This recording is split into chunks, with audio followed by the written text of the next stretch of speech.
Hey everybody, Paul Abernathy here.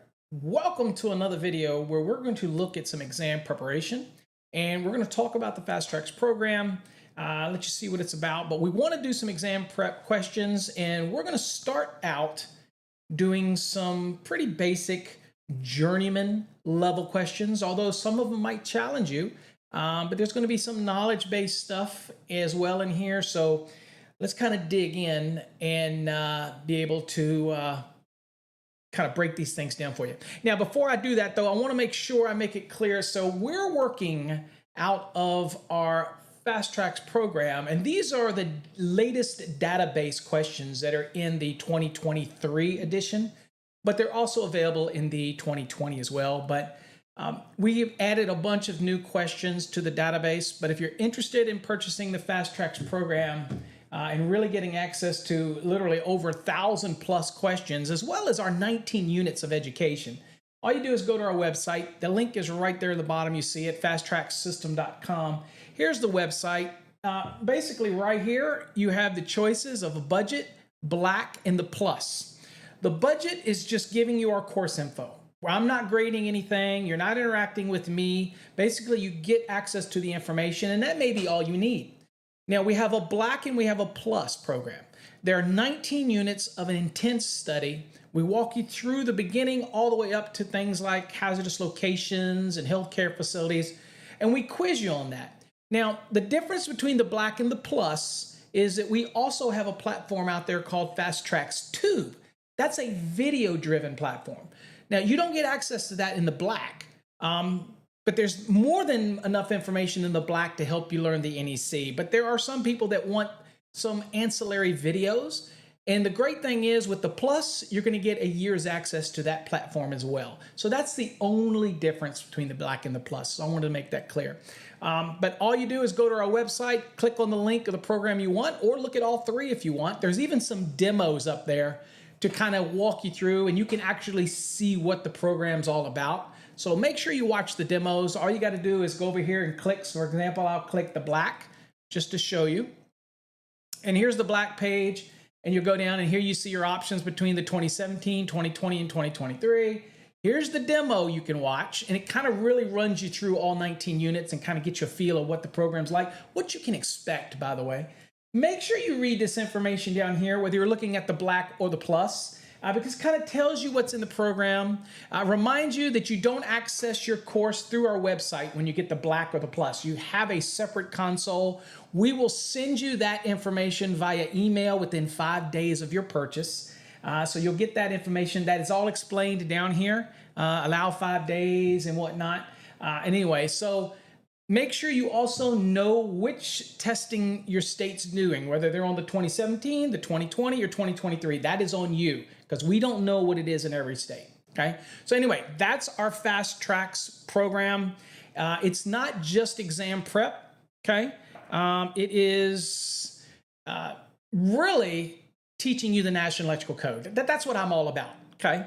All right, enough of that. We'll come back to that shortly. We'll give you a little bit more of a sampling of that. Let's go on and get into some code questions. Got your code books handy? We're going to be working out of the 2023 edition of the National Electrical Code, but if you're in the 2020 or the 2017, don't let that discourage you, because some things might have changed, but a lot of stuff is going to be, you know, it hasn't changed all that much. So just relax, grab your code book. I've got my code book right here, and we've got the electronic versions provided by Link, which is an NFPA product. Highly recommend it if you're studying, but you got to get used to your code book, because you're not allowed to use the electronic version like Link inside of an exam. So again, it's just great to have on the job site, very handy. I'll also remind you that if you've never done it before, and whether you are a member of our program, whether or not you're just an electrician, a master electrician, journeyman electrician, apprentice, or anybody, I want to remind you that you need to get our mobile app. Our mobile app gives you access to so many features. It gives you access to Fast Trax Tube if you're a member, or you're thinking about subscribing. It gives you access to our blogs. It gives you access to our Chat Now feature, which is kind of like TikTok in a way. And this is what we'll be using now to share code questions and images. So this is only available to those that have our mobile app. Okay, so you have to get the mobile app. Where do you get the mobile app? you just go to our website, and I'll show you how to do that real quick. We'll go to the website. And up here at the top of the website, you'll see right here where it says mobile app. So you go to fasttraxsystem.com, click on mobile app. And if you're on a desktop, you just scan this QR code. If you're on your phone, you just click this little link right here, and it'll ask you if you want to load it on your phone. You answer yes, but remember, we're not loading any software. It's simply a link to our PWA app. So don't be worried about that. And if it asks, do you want to allow notifications? Say yes, because sometimes we'll send you updates, state updates, interesting things that are happening around the industry, and you want to get all those in a push notification. So make sure you allow it to be on your computer or your phone, and then make sure you allow notifications so we can give you those updates when they come about. Promise you, we will not spam you. It is only when updates or we want to make system-wide notifications or let you know if something changed. But it's free, and you really should get it. And there's so many calculators on here. There's so much goodness that you can use in the field. Calculators, resources, all right here. Okay, so make sure you get it. It's free. It doesn't cost you anything. We're not going to sell you anything in there. All right, let's get on back to what we're doing here. Okay, like I said, I'm going to start you out easy. We're going to look at some journeyman questions, and maybe in time we'll step on up to masters, but we're going to see how long it takes us to get through some of these journeyman questions and work through it, okay? Sorry if you've endured my little commercial, but that's how I make a living, okay? So, all right, let's get to it. All right, folks, so here's your first question. This is more of a knowledge-based question because if you look at it, it says an article number in blank following a definition indicates that the definition only applies to that article.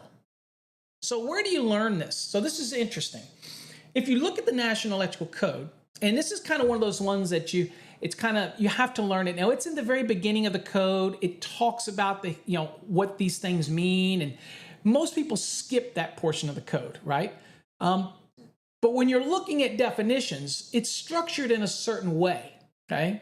And so you'll have different things like brackets and parentheses. You'll see italics throughout the NEC, all that stuff. This specific question is talking about when you see an article number following a specific definition, okay, it indicates that that definition only applies to that article. But what is the article number in? Is it in bolds? Is it in brackets? Is it in parentheses? Is it in italics? Go to your code book and look.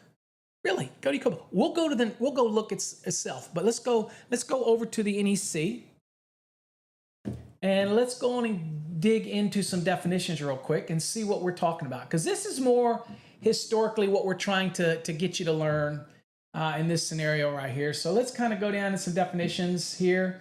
And let's see here. What we got, let's use an example. Okay. Oh, there you go. So here you go. See right here? Alternate power source right here. See this? 517. Well, that means that alternate power source here is specifically dealing with 517. 517 is healthcare facilities. So to answer our question, it was the article number, and we know that 517 is an article number. We can skip the CMP5 thing. We can skip the 99, which is referencing the document where it came from, the healthcare document, 99, that helped bring that definition over to the NEC. But we're looking for the articles that this is germane to, right? And there you see 517. But what is it in? It's in parentheses. So that's important as you start to learn the National Electrical Code, kind of what these bolds mean, what these different things are associated with, right?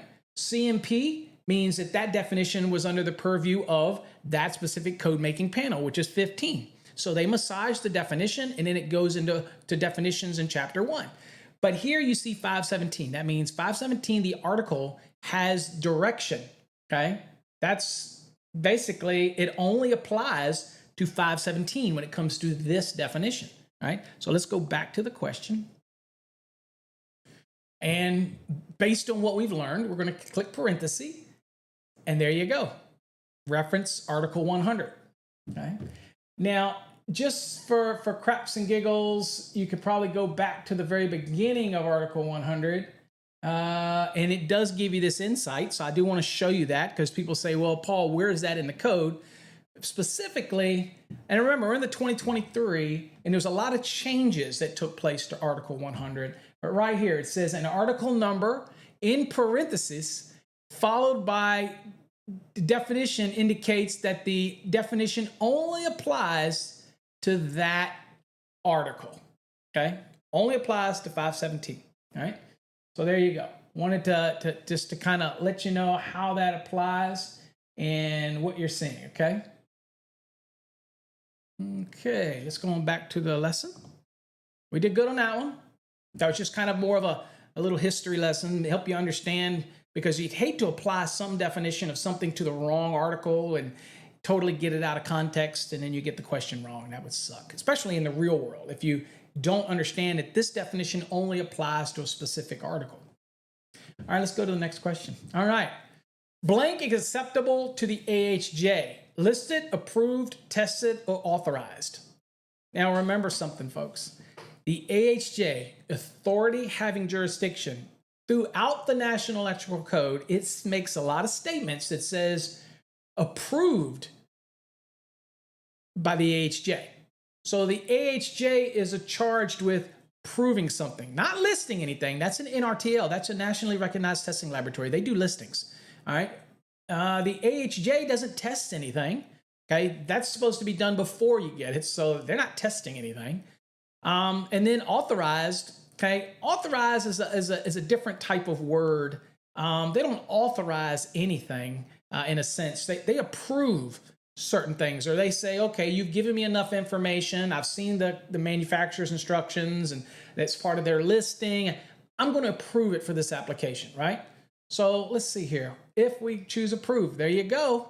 And the reference, Article 100, Part 1, gives the definition of AHJ. And in that definition of AHJ, we'll go look. It seems like we get here, let's see. And everybody's going to tell me, Paul, you're still squinting. Absolutely, I am still squinting. Let's see here. Authority having jurisdiction, right here. Okay, there you go. And if you're looking at, it says an organization, office, individual, and enforcement of requirements of the code and standards, or for approving equipment. Okay, so it's right there in the definition. Okay. One of the things to remember that in the 2023 edition of the National Electrical Code, now all of the definitions are located in Article 100.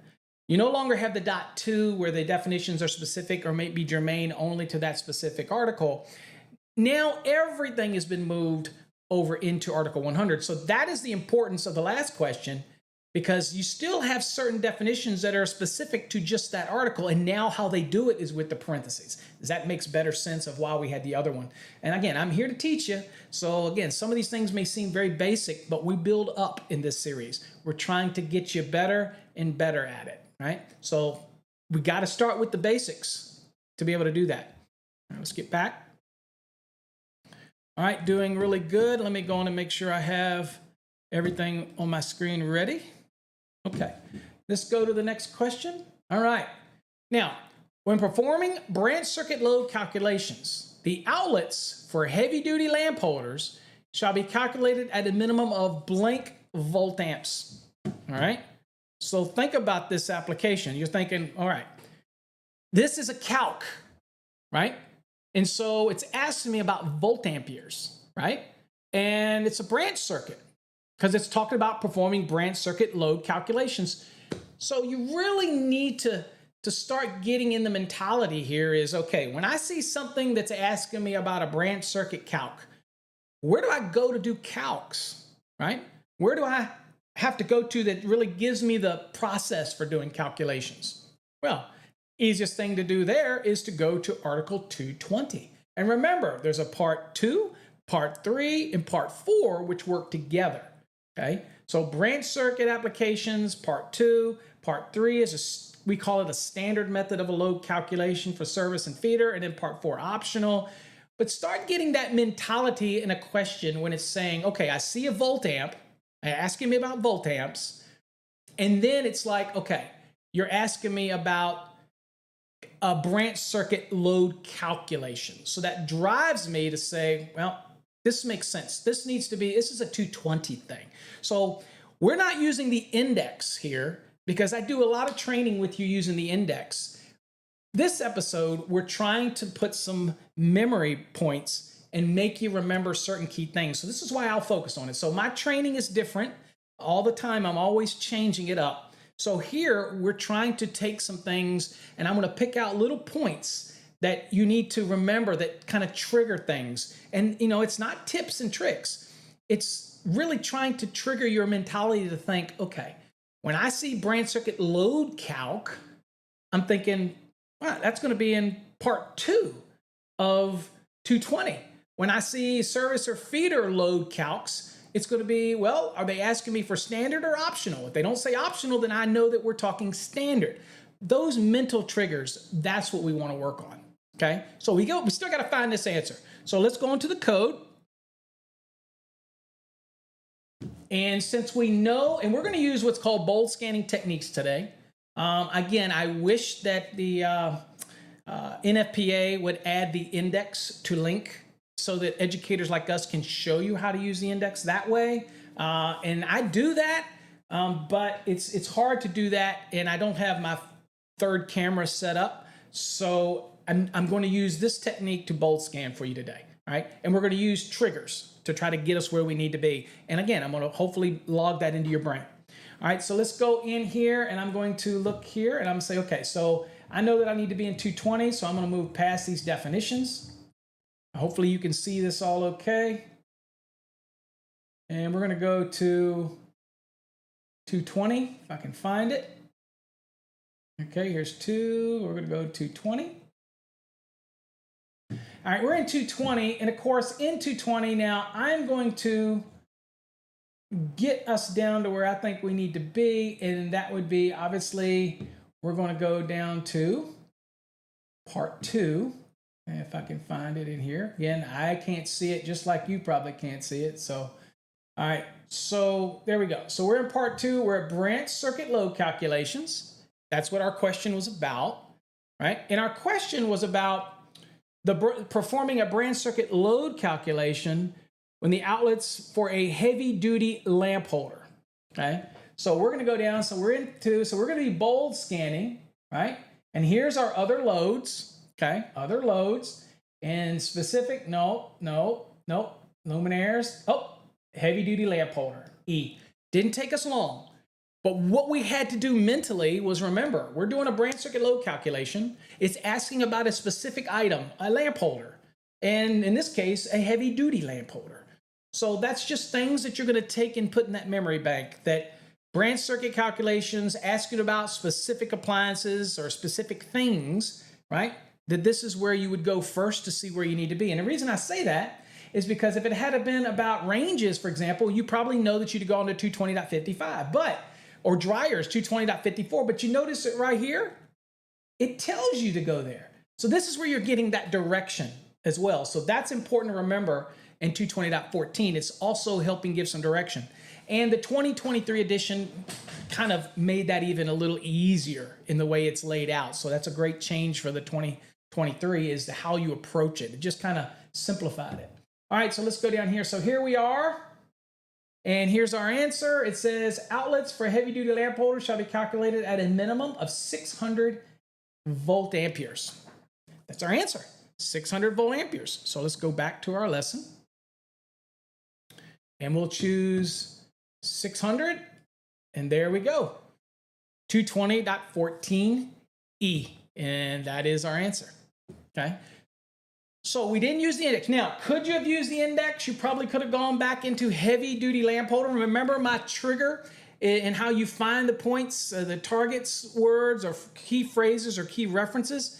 This was about heavy duty lamp holders. So if I will do this, so if we go back in the back, you'll see there's a reference for heavy duty lamp holders. And here it says branch circuits, right? And it gives you that information, right? And so it's just a lot of information in here that you could go to, but you know, at the end it says unit loads. That's what we're asking about, and that is 220.14E. So it says it right here. So while we won't do it on every question here because we don't have electronic version of the index, what I will tell you is that it's simply a matter of looking at the question and dissecting key terms. Now, that's what I recommend for people all the time, right? So, I'll just kind of give you a little quick lesson on dissection, is that you want to, if you get a good database of questions, if you have R questions, don't be in such a big hurry to answer them. Take your time and read the question, and then maybe dissect which key terms you think are triggers. Then go to your index and see if those triggers work for you. Now, the beautiful thing about that is it gets you working in and out of the code book. And that's what we want. We want you moving in and out, in the index, back out. We understand that during an exam, you're not going to be able to look up every question. That's why I'm teaching you the way to do it today. It kind of locks some things in your head. But the index can be a wonderful thing if you know how to use it. And I don't want you to use it as a crutch. What I want you to do is look at a question, try to pick out what's the question asking. That's the key. What is it asking? In this case, it wants to know what a heavy-duty lamp holder's contribution calculation in VA to a branch circuit load calculation, which have drove me to part 2 of 220. And hopefully that'll be clicking for you. When you get a question that asks you something, you'll say, well, I get it. This is sending me here or there. That's my goal, okay? That's what I'm trying to do here today. I may succeed or I may not succeed, but that's the goal, all right? I teach you how to use the index on other videos, so it makes sense. All right, so let's kind of look at this one. Blank is constructed so that dust will not enter the enclosing case under specific test conditions, okay? All right, so this is important. When I look at a question like this, you're thinking, well, God, where do I go with this? But this is very evident, okay, here.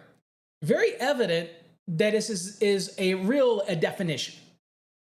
And you really narrowed it down and you went, well, it's not NEMA 3R, right? You're saying, well, it can't be NEMA 3R. Because that's rain tight and rain proof and all these other things. It might be dust, it might be equivalent, we don't know. But we know it's not NEMA 1, we know it's not NEMA 3. It mentions dust. So where do you go? Well, you know this is going to be dust proof or dust tight is kind of like a definition that deals with like a hazardous or even classified location type of aspects. So what are we going to do? We know that this is a definition. Now, the reason we're doing these this way, and I wanted to start off easy with you, is because you're going to get questions like this, and you need to understand that by reading it, I know it's a definition. It's asking me to define something, right? So that's going to be helpful for you. We know that definitions, you're not going to have NEMA 3R or NEMA 1. That's going to be somewhere else in the NEC itself, right? That's not going to be, I think it's 110.28. So this is more definition driven. Okay, so that's what we're going to do. We're going to go look at the definitions. All right, so we're over here at the definitions right here. And I want to go back to 100. All right, there's 100. Okay, and we're going to go down. And again, if you were doing this on an exam, it would very quickly, you're going to flip through your definitions and say, okay, I'm going to see if there's something under dust tight. So let's see if I can do it. And again, I have trouble seeing it, so people say, well, make it bigger. That's the first thing that I get people who want to be a smart butt about it. The reality is I can't make it bigger because it affects up how you see it. If I try to make it too big, then it skews the screen. There's a reason I do what I do, folks, okay? Trust me. I always want to try to make it easier on you. All right, so let's go here. So here's dust tight, okay? And let's see what the definition of dust tight is. Enclosure is constructed so that dust will not enter under specific test conditions. I don't really have to go anywhere else. It says construction so as dust will not enter the enclosure under specific test conditions. That's it. It's almost verbatim for that. So we luckily choose dust tight. Now, if we want to look at dust proof, well, again, that's something that you're like, well, is that going to be in here? No, that's not in the definitions. Okay, so let's see here. Let's go real quick and verify that. I want to verify that. So let's look here. So we've got dust tight, right? And of course, this is link, right? So you do have some additional stuff under here if you want. And there's 110.28. Again, I was talking about the different, different type of NEMA enclosure. So that's where you would go for that. Okay. So that's dust tight. I don't see any reference in here, unless I'm missing it. I don't see any reference to, and I'm gonna look for you. Yep, I don't see any reference to dust proof. I could be missing it, but it didn't matter for us because we nailed it on the first go. Okay, so dust tight, and there's our reference. Okay, now I don't think it's part 3. That actually was the 2020 edition of the NEC, but now it's all under 100. I believe that's the way it is. Okay, anyway, good job. You got it right. The key thing for me is that you noticed that this was a definition. That's what was key for me. Okay, that was the key part. All right, let's do another one. Y'all doing great. All right. A device that establishes an electrical connection to the earth is a grounding conductor, a grounding electrode, a grounding solid, or ground. Okay? Well, think about this. A device that establishes an electrical connection to the earth. Well, a device. What's a device? Well, to me, when it said device, I'm thinking it's got to be an electrode that is intimate with the earth, whether it's a rod, pipe, or plate, a ring, a concrete encased electrode. That is the device that establishes an electrical connection to the earth, right? Now, grounding electrode conductor brings it to that device, okay? But the way this is written, and we'll go look, but when you think about it, dissect this question. We're talking about what is the thing that makes that connection to the earth possible. Now, there's a bunch of pieces in this, right? Grounding electrode conductors down to the electrodes in contact with the earth. Yeah. But think about how the question is written. Whether you agree with the question or you're sitting on an exam and you go, this is a stupid question, you're stuck with the question, folks. So you have to make the best of it, okay? So in my case, I'm going to say grounding electrode, right? But now I'm going to go to the NEC because I'm making that distinction here. And I'm here, and here's a grounding electrode. It says, a conducting object through which the direct connection to earth is established. Doesn't say device, okay? Right? So you're thinking, well, it's got to be this one, right? Well, look at here. This is grounding conductor. This is grounding conductor equipment ground. Here's a ground conductor, grounded conductor. All right. And let's see here, grounded. All right. So this is important, folks. Look at the screen. And I know it's tough for you to see, but we have, that's impedance grounding, by the way. Okay. Grounding electrode conductor. Well, we get to rule out grounding conductor, grounding solid. Okay, it wouldn't take you but 1 second to go through here and see, look through here and see, all right, grounded solidly, but not grounded solid. Okay, and ground. Well, ground, okay, we can go back up and look at ground. Ground is the earth. Okay, so that is literally the earth. So it's not really the device that establishes it. We're just talking earth. So the only plausible answer here is grounding electrode. And there it is, okay? So this is a great example, and the reason why I wanted to start off this series and is this way is to be able to kind of let you see how we look at a question. Now, I'm going to remind you folks, we're going to move into some tougher questions. We're going to go from this video into another video, and that video is going to be getting into a little bit harder journeyman questions as we build up to master, and that's going to be in the next series. But I want you to see this, but I want to remind you folks that all of our courses are available here on our website, fasttraxsystem.com. Here's where you click, you can find the Fast Trax budget, black or plus, right? But we have tons of other courses. We have Fast Trax courses with the orange where you get 4 courses of your choice. And so there's so much stuff here, folks. Make sure you check it out. If you want to see all our courses, you click on courses and they're all under the drop down. Residential, commercial, whatever you want, they're all right there. So check them out. And okay, y'all did great to start off. Get your juices warmed up. We're going to go into another video here shortly. So make sure you subscribe to the channel because there's other stuff here. And make sure you go over to fasttraxtube.com and subscribe for our annual membership, because you're going to get a lot more videos like this in the future. And they're going to be on all types of topics. All right, folks, I'm going to catch you in the next video. You did great. 5 fairly easy questions, but they caused you to use your skills. Okay? All right, we'll see you in the next video.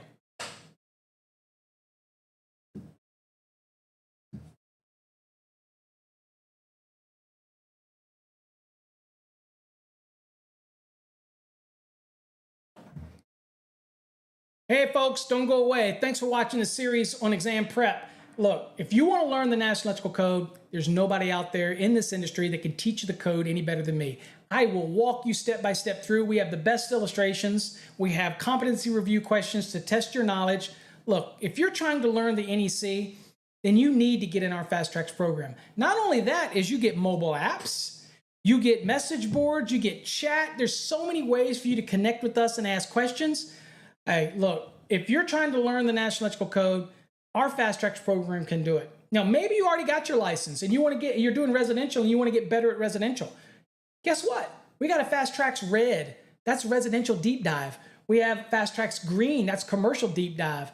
We have Fast Trax Blue, industrial electrical codes deep dive. We have grounding and bonding. We even have electrical theory. In fact, we even have courses for HVAC technicians to learn the electrical part of their job and help diagnose and troubleshoot issues. So we have all this stuff on our website. What's our website look like? Let's go and look. Here's a website, folks, really quickly. This is what it looks like if you're on a browser. You can go up here and look at the courses. We have them all listed right here. You click on courses, you will actually see a list of them here. But if you hover over it, you'll see all the courses right here. If you're studying for an electrical exam, you can choose the Fast Trax Black or the Plus. What's the difference? The Plus gives you access to 12 months of videos over on our separate Fast Trax Tube platform. Not here, but on our separate platform. Don't worry, you'll get instructions to how to do that when you buy the course. But if you want to get the videos, then you choose the Plus. If you just want the exam prep course itself, which is the same whether it's the Plus or the Black, then you would just click on Fast Trax Black. Now, the other thing that I will tell you, when you're here, make sure you watch this demo. This is an amazing demo. It's going to show you all the little things about the course. It's going to show you the chevrons. It's going to show you how to use the features. It's going to show you what it's like to be in our program.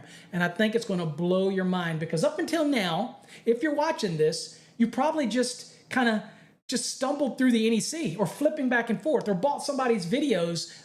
That's their commentary. That's not teaching you anything. This is exam prep. I want to give you illustrations. I want to give you content. All right, and then I want to test you on it. At the end, we have competency reviews. I personally grade these reviews.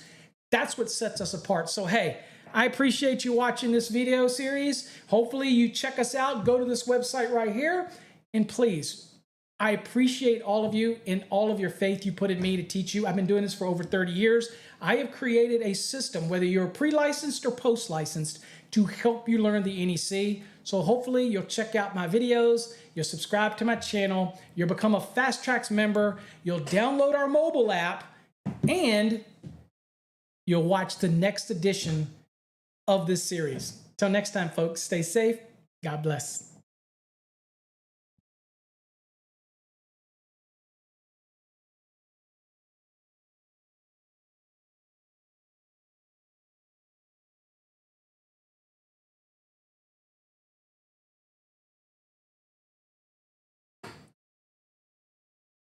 Hey folks, Paul Abernathy here. Welcome back to this exam prep series. You just finished watching video 1. Hopefully you learned a little bit about the basics in a journeyman style question, really learning the fundamentals, kind of getting used to looking at a question and dissecting it without using the index. You're kind of just looking at it and saying, well, what is the question asking me? And that's what that video was all about. If you didn't watch it, make sure you go watch that video and watch these in series, because it is going to be beneficial to you as you maneuver up through the exam prep process. And I'm here to help you. And that's what our Fast Trax programs are all about. So if you're watching this video and you're not familiar with our Fast Track, the questions that we're looking at today are part of our Fast Trax program. And we have over 1,000 plus, probably close to about 1,600 exam prep style questions. But the real key here is the 19 units of learning that you get in our program. We're going to take you from the very beginning and we're going to walk you all the way through. Forget what you think you know, okay? Because this program is going to test that knowledge. And it's not just for exam prep, it's for anybody that wants to learn the National Electrical Code. If you just want to be a better electrician, or you're a leader of a company and you want to make sure your guys are doing things right, and you want to have less failed inspections, or maybe you want to be able to have an intelligent conversation, maybe a debate with another electrician or even an inspector, you really need to learn the code. And that's, again, I'm a believer in continuing education, always wanting to learn. We don't know it all. I don't know it all. So we want to always continue to learn. I mean, this is an amazing profession. And this is what education does. It keeps you engaged. It keeps you learning. And at the end of the day, it just makes your job easier because you become that person that can just do it, get you the answers quickly. And that's what our program is designed to do. I'm a bit selfish. I created this program not just to help you pass exam, but it's not like those cram courses or the books or DVDs that really don't give you in-depth information. Our course goes over and above. It gets deep. Yes, it does calculations. Yes, single family, multifamily, commercial. It gets deep. And I'm always here to answer your questions. And of course, you can join us on Wednesday nights as well. All right, let's go on and get into this, but I want to show you where you get our program. If you're interested in our Fast Trax program, I want to make sure you understand where to go. So this is our website. You can see down below, Fast Trax System. On our website, you can obviously go up here under courses, and you can see all of our programs. So budget courses we have available now. We have the continuing education. We have our Fast Trax Black, our Plus, our Industrial, or so many courses depending on where you need to be. Now, if you happen to be studying for exam prep, then the easiest thing is to go up and just go to our Fast Trax Black program or the Plus. Now, what's the difference? If you could just scroll down, if you're on a web browser. Now, if you're on your mobile phone, then it won't look exactly the same, okay? If you're on your mobile phone, I will show you this real quick. Just so you know, if I go to the mobile version, then this is what it's going to look like on your mobile version. So I just want to make it clear because some people say, well, it doesn't look the same. So this is kind of what your mobile version does. And if you scroll down, you'll see icons. Well, all you want to do, if it's exam prep is what you're doing, then you just simply click the one that says test. You tap it, and that's all you do, and it'll take you right to the Fast Trax page, and you can look between the Black, the Plus, and the budget and everything. Now, let me explain the difference between the Black and the Plus. It's the exact same course. It's our 19 units. You get me grading your work. You get a whole year access to it. You get the 1,000+ questions. But here's the thing. It's the exact same. The Black and the Plus are exactly the same program. The only difference is the Plus gives you access to our exclusive video platform. It's not YouTube. It's not somebody else's. It's all controlled by us, and it only has videos selected by me personally. And it's not just me. There are other educators on there, but I have personally reviewed all of the videos, and that's what we're doing. We're basically sifting out the important videos. There's calculation videos, there's code change videos, there's fire alarm videos. There's a lot of stuff for everybody. That is Fast Trax Tube. Now, the difference between the Black and the Plus is the Plus, I'm going to give you a year subscription to the Fast Trax Tube as well. So that's a bonus, okay? And we just work the price into the cost of the course, right? Remember, the course itself, Fast Trax Black or Plus, is the exact same exam prep course or NEC learning course. The Plus just gives you access to videos on our other platforms. That's the difference, okay? Difference. All right, kind of got that out of the way, but that's our website. Go check it out. We have some great blogs on here. Make sure you check out our blogs. We have a lot of calculation articles, different things like that. Also, what you should be getting, if you have not done it yet, you need to, whether you're in our program or not, and this is the last thing I'm going to sell you on, I promise, you need to click on this mobile app button. On our website, you'll see a link right here. When you go to your mobile phone, you click it. You download the app onto your phone, and that app on your phone is going to look like this. And it's got so many resources. It's got online calculators. It's got just so much there. You can read the blogs from here. You can go into our chat room from here. And here's another neat thing. If you don't like social media, but you want to learn something, you get the app, and there's a feature called Chat Now. Chat Now is very similar to like a TikTok without all the garbage. You know what I'm saying? We'll post things on here. You can post things on here. You can post up to 6 images at a time, and have people comment on them, critique them. I'm going to post stuff on there more now since we finished our little experiment on TikTok. I'm not on really TikTok anymore. We wanted to see before we decided this is where we wanted to go, and it's all on our mobile app, and it's free. It doesn't cost you anything to get our mobile app. You can get it right from our website, okay? All right, enough of that. All right, let's get to today, what we're going to be working on today. All right, folks, we're still going to be working on some journeyman, I think journeyman level questions as we're working through this multi-part series.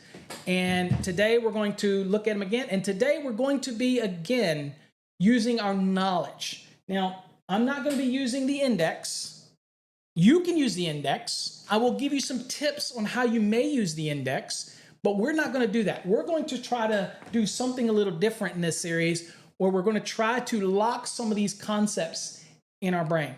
And so I'm going to feed you different tips and things about it. And I might sound like I'm being overly verbal here. And people say, Paul, just get on with it.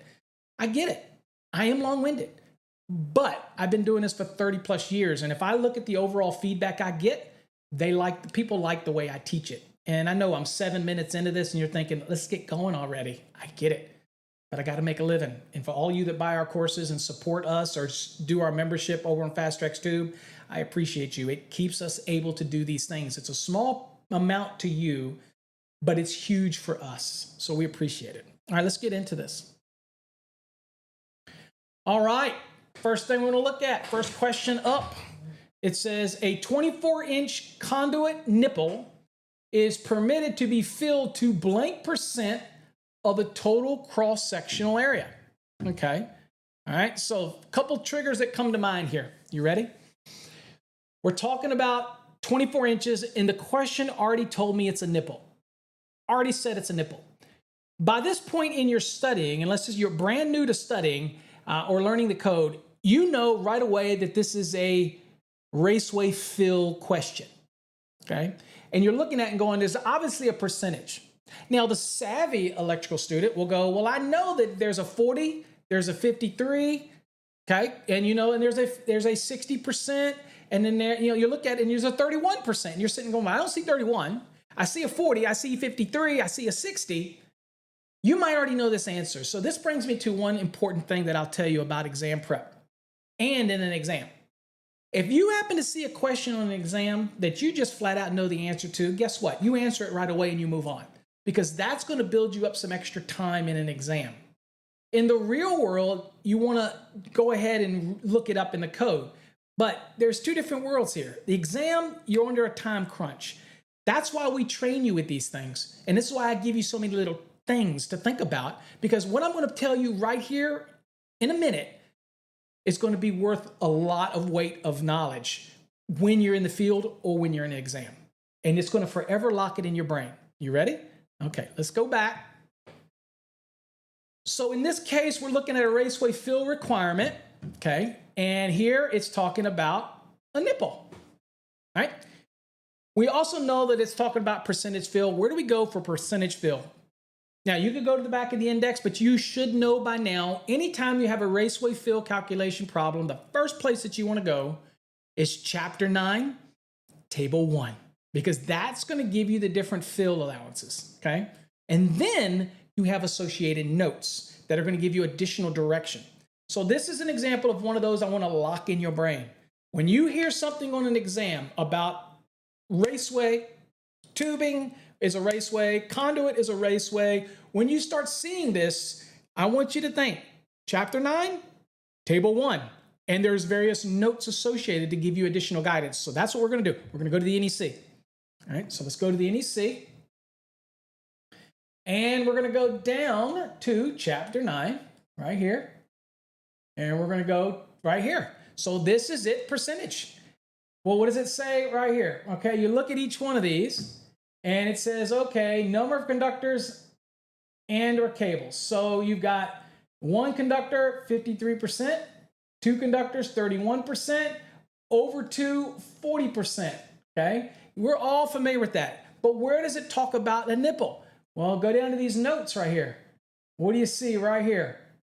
Item number 4, it says, where conduit or tubing nipples, not including connectors, okay, have a maximum length not exceeding 24 inches are installed between boxes, cabinets, or similar enclosures, the nipples shall be permitted to be filled to 60% of their total cross-sectional area, okay? And it reminds us that 310.15c1 adjustment factors need not apply. Now, let me explain something to you. 310.15c1 is when you put a certain number of current carrying conductors in a raceway, it's going to affect the ampacity of those conductors, right? Due to mutual heating. Well, this is saying, look, it's only 24 inches long.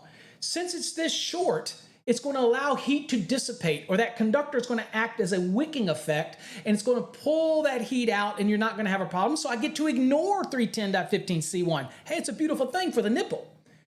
But you still can't fill the nipple more than 60%. Now, here's a tip. This is automatically done for you in a sense, right? When it comes to basically finding out what's the size of the raceway, and you still have to do the calculation to find out how many conductors I can put in there. But I want you to show you there is a 60-degree column. And to show you that, I'll go down right here, and I'll give you an example. So this is for ENT, right? And we'll go over, and here you see, okay, 60%, and there's your square inch value, which is your approximate area. And here you see all the values down this column right here. Okay, so when you're taking the conductors and you're doing Chapter 9, Table 5, and you're taking THHN, and you're finding out what the inch square is of it, the approximate area, using the approximate area column, not the approximate diameter, approximate area. And you go over it and you say, well, how many of these can I put in this raceway? Well, you could take this 60 value here and you could divide that by the number of conductors of if they're all the same size, and that'll tell you the maximum number you could have in there and not exceed the 60%. You with me? So it's so important to remember these things. 60% fill for nipples. 31% fill if you have two conductors. One conductor is 53%. Over two, which is probably what you're going to run into the most of the time, is going to be 40%. I cannot fill that raceway with conductors that would add up to more than 40%. In this case, a nipple, we could put up to 60%, but we can't exceed it. Make sense? A lot of valuable information there to remember. Just think, nipples, 60. Over two conductors, 40. One conductor, 53. And by the way, there's also a note 9 in there in this table that talks about putting cables inside of raceways. If it's a complete system, that means box to box, then it treats a cable as a single conductor and you can't exceed 53%. Okay? And there's a calculation that allows you to calculate. Pi divided by 4 times the diameter squared is the formula to determine what the approximate area is for a cable inside of a raceway. Okay? It's important stuff because there's also a note 2 that says, look, if it's just a piece of raceway and it's not connected to boxes, then it's only there for physical protection, then you don't have to worry about that. There's so much to look at. Take the time and go to Chapter 9, Table 1, and look at all those notes and really try to understand the notes. It's going to serve you great dividends, not only on an exam, but in the real world, in the field, okay?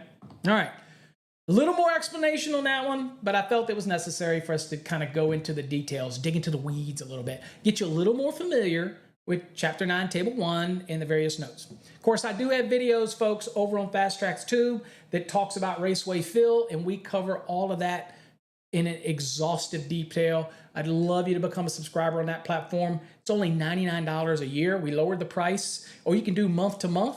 If you want to do month to month, that's up to you, but it really does help us. A lot of people send us donations. I don't want the donations. I'd prefer you to become a subscriber.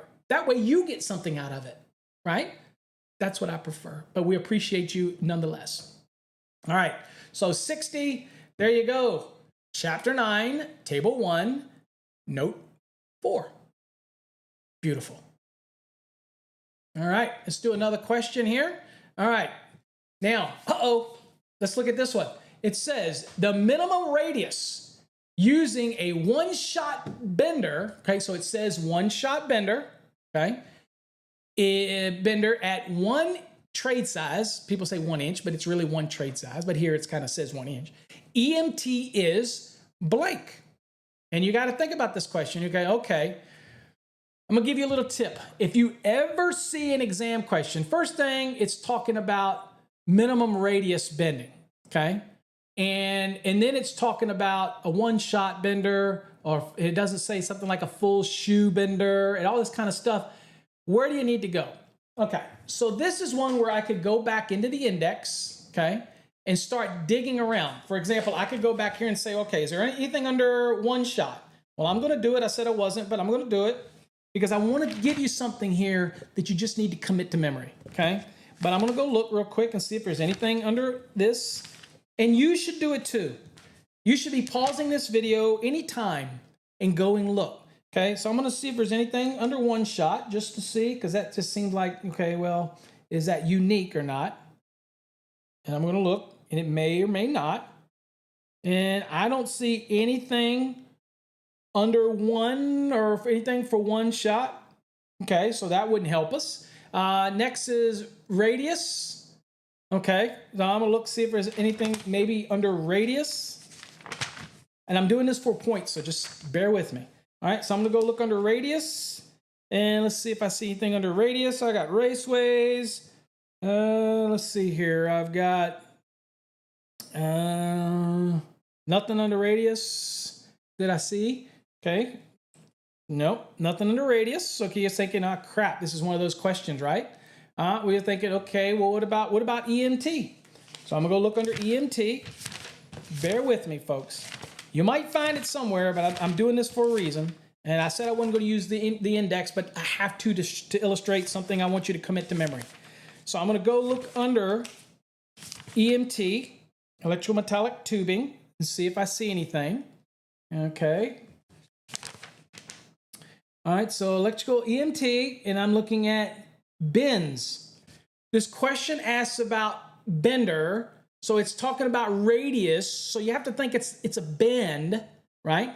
And then you go under bends and it sends you to 358.24, 358.26. Then it sends to chapter 9, table 2. Okay? Why is that important? All right, I'm going to show you because we're going to go look at those references. So this was specifically about EMT, but I'm going to blow the beans for you.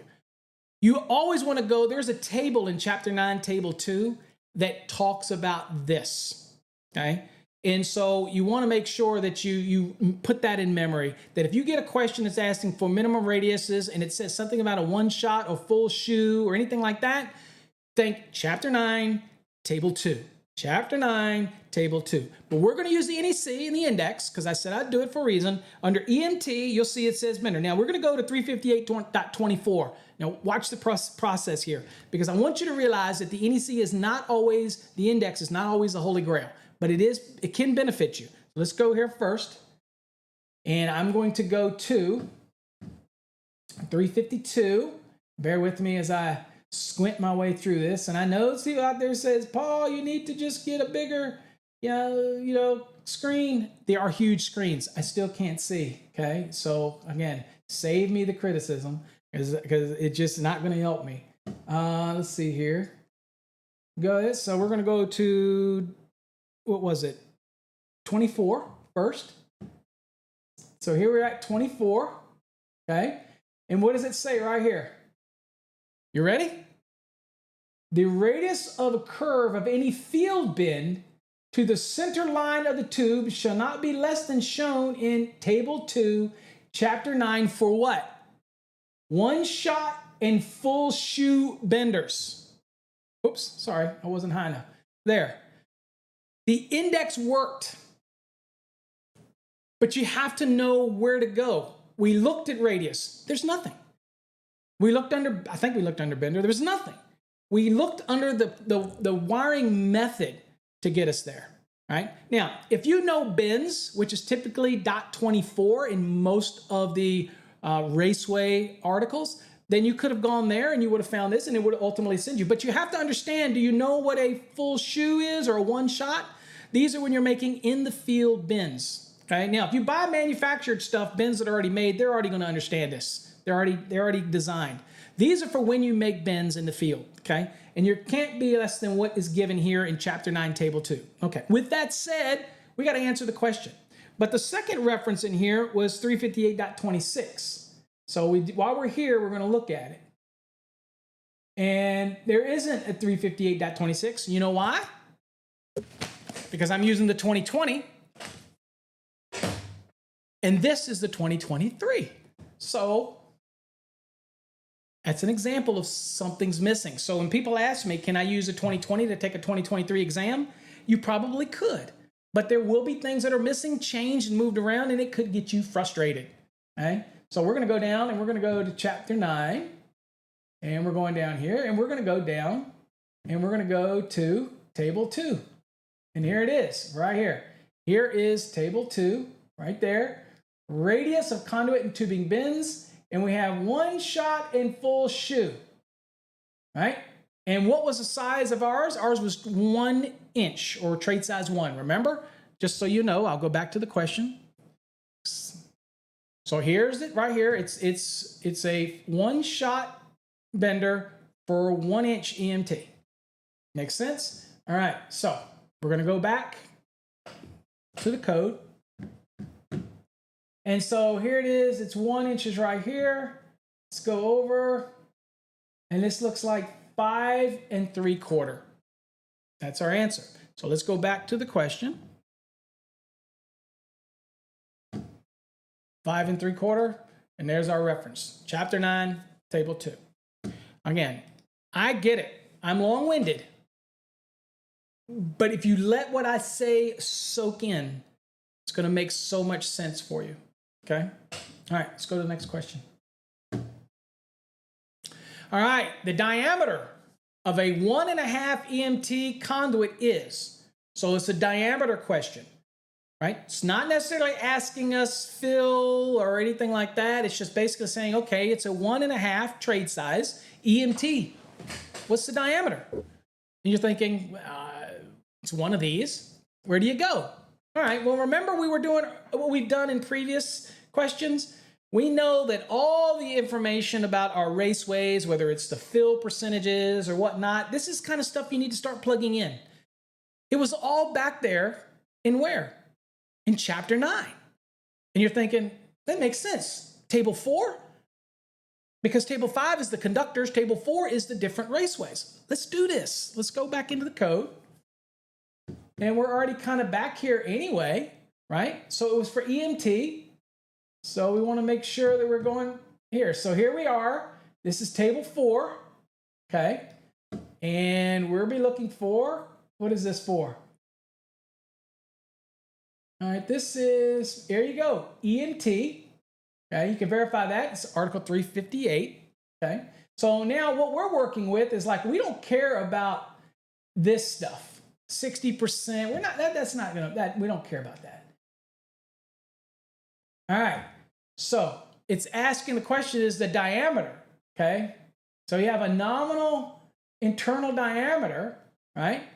But it's just saying the diameter. That is the closest thing that we can get to, okay? It didn't say the diameter. It's talking about, when we think of raceways, we're concerned about the part that's inside of it, right? So when I'm looking for this, I'm thinking, well, you know, what do I have to do with, you know? What am I working with? And you're like, all right, well, I have to think of which the reference that it gives me diameter. It's important, folks. Don't get lost in the question. You might be thinking diameter, it's to the outside. The usable diameter that we're talking about is the portion towards the inside of it, okay? So we see the word diameter. This is reference to diameter. That's where we want to be. You're going to get questions on an exam that you just say, well, I don't like that question. All I can tell you at that point is you have to suck it up and realize you're going to get questions that you do not like and you do not agree with, but they are what they are. You try to answer them the best you can. Okay? It's just an exam. That's it. All right. So if we go back to the code, and we're asking about a 1.5. So let's see if I can get us back over here. So here we are. Here's the only reference to diameter we have. And of course, let's see, we need to find out the row that's for the 1.5, which is right here. So I almost kind of do this so I make sure I'm on the same row when I get over there. All right, so here we go. So let me continue this on so I don't get lost on what row I'm at. All right here. So there's our answer. 1.610. That is the answer. The only answer it could be, right? Okay, so we're going to go back to our lesson. And the only answer available that it could be is that one right there. And where's the answer? Chapter 9, Table 4 for Article 358. Folks, just kind of that simple, but you have to try to fight the urge. It's a better way for me to say that. Let me get back to me here. Fight the urge to bring in common sense, if you will, to an exam. Don't. Just focus on the exam. Take what they give you, right? You might go looking up a motor in the FLC for single phase in 430.248, and it says it's 115 column, but the question is 120 volts. But you went and looked up the FLC for that motor, and it was under the 115. So your mind says, well, then I'm going to find the VA. I'm going to take what? I'm going to take those amps times 115 because that's what's in the table. No. If the exam question gave it as 120, then you want to use what the exam gave you because that's what they probably did. There's a reason they do it that way. Do not let your mind start to say, well, that's not how I would do it. Or that's wrong. This test is wrong. Who cares about the test? You just want to give them what they want so you can pass it and move on. Okay? In the real world, these things aren't going to matter because you know that it doesn't matter, that if it's a 115 in this table, that it says at the title of the table that it also applies to 120 volt applications. Okay? So we use 120 as a nominal. Okay? So don't let the exam kind of draw you into common sense. Just answer what they ask, and your life is going to be so much better, I promise you. Okay, you got to remember, people write questions, they don't always write the best questions. But you have to be able to look at it and say, yeah, I'm just going to answer this the way they expect it, that type of thing. All right, let's do it all. All right, the cross-sectional, a 100% cross-sectional area for a 1 1/4 IMC intermediate metal conduit is blank square inches. Well, the reason I'm giving you this one next is because your mind, your little spidey senses, okay, should have gone off and says, whoa, I was just there in the area where I needed to think about what's the 100% of the cross-section area. Now, we know we can only fill up a certain amount of that, but if you get a question that wants to know what's the cross-sectional area of a 1 in... like I might ask you a question on an exam. I might give you a certain number of conductors, right? And throw you, man. I might tell you there's 4 THHNs and 4 aughts, and I might tell you all this, but then my question might go, what is the total cross-sectional area of that 1 1/4 IMC? And here's what you start to do. You start calculating it out and thinking, well, there's more than 2, so I got 40%. And the question's just trying to find out what's that total cross-sectional area, not the remaining cross-sectional area, just what's the total cross-sectional area. Don't let it get you, okay? 1 1/4 IMC. Let's go to the code. We're already here, so let's go to intermediate metal conduit right here. And again, right here, total area. That's what didn't ask you the fill, didn't ask you what the remaining fill was. Be very aware of questions like that because that is the easiest type of question to ask is give you a lot of fluff and then turn around and bam, hit you with a simple question. So in this case, it was 1 1/4. So we got to do like we did before. I need to make sure I'm in the right area. So it's right here. So I just want to do this to make sure I go over and I'm in the right area. Okay, let's continue this on. So we know we're in the right area. Okay. There. So, okay, square inches, looks like it's 1.647. Just that easy. That is the total area. Now, we can only fill it up to a certain percentage, but if the question wants the total area is the same as saying 100% of that cross-sectional area. It's essentially the same thing, right? So come back to the question. And it was 1.647. That was the total area. And there you go. Again, chapter 9, table 4. Easy questions. I know this is very common for journeyman style questions, but we're working our way up and we're getting complicated, and we will get more complicated in part 3 of this series. All right, but we're working our way up. All right, so let's go to another question. You're doing great. All right. The next question we have is, it says rigid metal conduit, 2 trade size, or 2-inch trade size, really 2 trade size, would have a blank square inch fill for 3 conductors. You see what I'm saying? Now that remember that knowledge I gave you early on? Remember the early knowledge I gave you? Remember when I said how important it would be? This is the kind of thing now that you should start being able to just hammer these things. These are easy questions, and I would hate to see you have trouble on a journeyman's exam because you didn't think about those principles. We know we have what? We know we have over 2 conductors, okay? We've got 3, okay? Now, people will say, well, I don't, they're like, well, I don't, I don't have the values here. I can't solve this. I need to know the conductors. No, you don't. Not to solve this, you do not. If it was on TikTok, for example, people would be arguing till they're blue in the face thinking they can't solve this question. You can. What is the blank square inch fill for 3 conductors? Okay? Means you can't exceed it for these 3 conductors. What is it? Let's go to the code. All right, it's rigid conduit, and it's 3 conductors. All right? So it wants to know what we've got. So let's go down. So this is rigid. So I'm going to take us to rigid if I can find it here. Hold on here. Rigid metal conduit right here. All right, so how many conductors we have? We have 3. So we have over 2. So we can't fill it more than 40%. All right? So what is our value for 2? Trade size 2. Well, here it is right here. Right there. There's 2.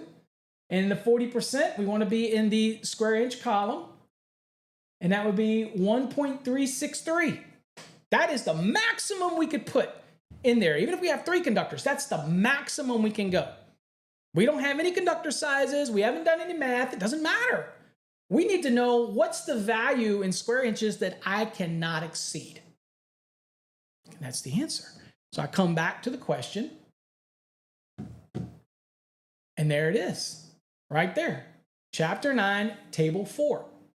So important, these questions, to really hammer these things home and make you feel comfortable about what's going on, folks. It really is. Okay. All right. Let me bring you back to me real quick. Oh, remind you real quick, if you're interested in learning this stuff, so I can promise you in our course, you will learn this stuff. You will become so proficient with the National Electrical Code. We have students that email me every day who tell me how they learn so much in our 19 units in our Fast Trax program. I do want to show you again where you get our program. You simply come to our website. The link is right there at the bottom, or you'll see the link, fasttraxsystem.com. You'll go here under courses. You will see the Fast Trax Black. You will see the Fast Trax Plus. They are the same course. The only difference is the Plus, we give you access to 12 months of videos as well on our separate website, fasttraxtube.com. That's the only difference. The only difference in price is you get a year's access to that platform as well. That's the only difference, okay? You could do that right there, or you could come up to courses. And if you're in a mobile app, then all you got to do is just go to, when you get our website, all you do is scroll down to where it says test, click the test icon, and that will take you to all of the Fast Trax programs that deal with exam prep. That's just an easy way to get there. You could also click the little hamburger at the top right, And that will also give you all the navigation that you need to navigate our website. Okay? It's all right there, folks. Hopefully you'll get something out of that. And so everything is right on our system. There's a lot of demos over there too. Make sure you watch the demo. There's the website. Share it with people. Get the people in your company using it. I know I sell courses and I don't like to sound like a salesperson, but I promise you, you will become a better electrician through our course. You'll be connected with me. You'll get our mobile app. You'll be able to ask questions directly through the mobile app. And shortly, I'm going exclusively to answering questions through the mobile app so I can be of better service to our customers. I don't necessarily want to have better service to everybody else. I want to reward my customers with my dedication and loyalty. You get this app, it's free. You can always post a question, always post an image. You could be on a job site and take a picture of something and send it through the app, and I will comment on it and give you some advice. That's where we're moving, folks. I want to support you because you support me. That's what it's all about. I don't know everything, but I promise you I will pour what I know into you the best I can. All right? All right, folks, stay tuned for the next episode as we're going to get a little harder now. We're going to shift over into some master level questions, and we're going to work our way up. So whether you're a journeyman or you're taking a journeyman or you're taking a master, it doesn't matter. In my course, we don't differentiate. So even though these will be a little tougher questions, I want you to do them. I want you journeymans to do them because it's going to make you better. And that's what I'm here for. All right. Catch you in the next video. God bless.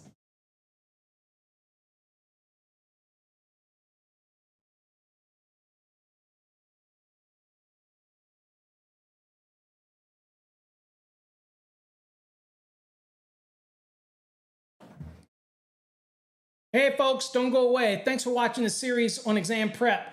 Look, if you want to learn the National Electrical Code, there's nobody out there in this industry that can teach you the code any better than me. I will walk you step by step through. We have the best illustrations. We have competency review questions to test your knowledge. Look, if you're trying to learn the NEC, then you need to get in our Fast Trax program. Not only that is you get mobile apps, you get message boards, you get chat. There's so many ways for you to connect with us and ask questions. Hey, look, if you're trying to learn the National Electrical Code, our Fast Trax program can do it. Now, maybe you already got your license and you're doing residential and you want to get better at residential. Guess what? We got a Fast Trax Red. That's residential deep dive. We have Fast Trax Green. That's commercial deep dive. We have Fast Trax Blue, industrial electrical codes deep dive. We have grounding and bonding. We even have electrical theory. In fact, we even have courses for HVAC technicians to learn the electrical part of their job and help diagnose and troubleshoot issues. So we have all this stuff on our website. What's our website look like? Let's go and look. Here's a website, folks, really quickly. This is what it looks like if you're on a browser. You can go up here and look at the courses. We have them all listed right here. You click on courses, you will actually see a list of them here. But if you hover over it, you'll see all the courses right here. If you're studying for an electrical exam, you can choose the Fast Trax Black or the Plus. What's the difference? The Plus gives you access to 12 months of videos over on our separate Fast Trax Tube platform. Not here, but on our separate platform. Don't worry, you'll get instructions to how to do that when you buy the course. But if you want to get the videos, then you choose the Plus. If you just want the exam prep course itself, which is the same whether it's the Plus or the Black, then you would just click on Fast Trax Black.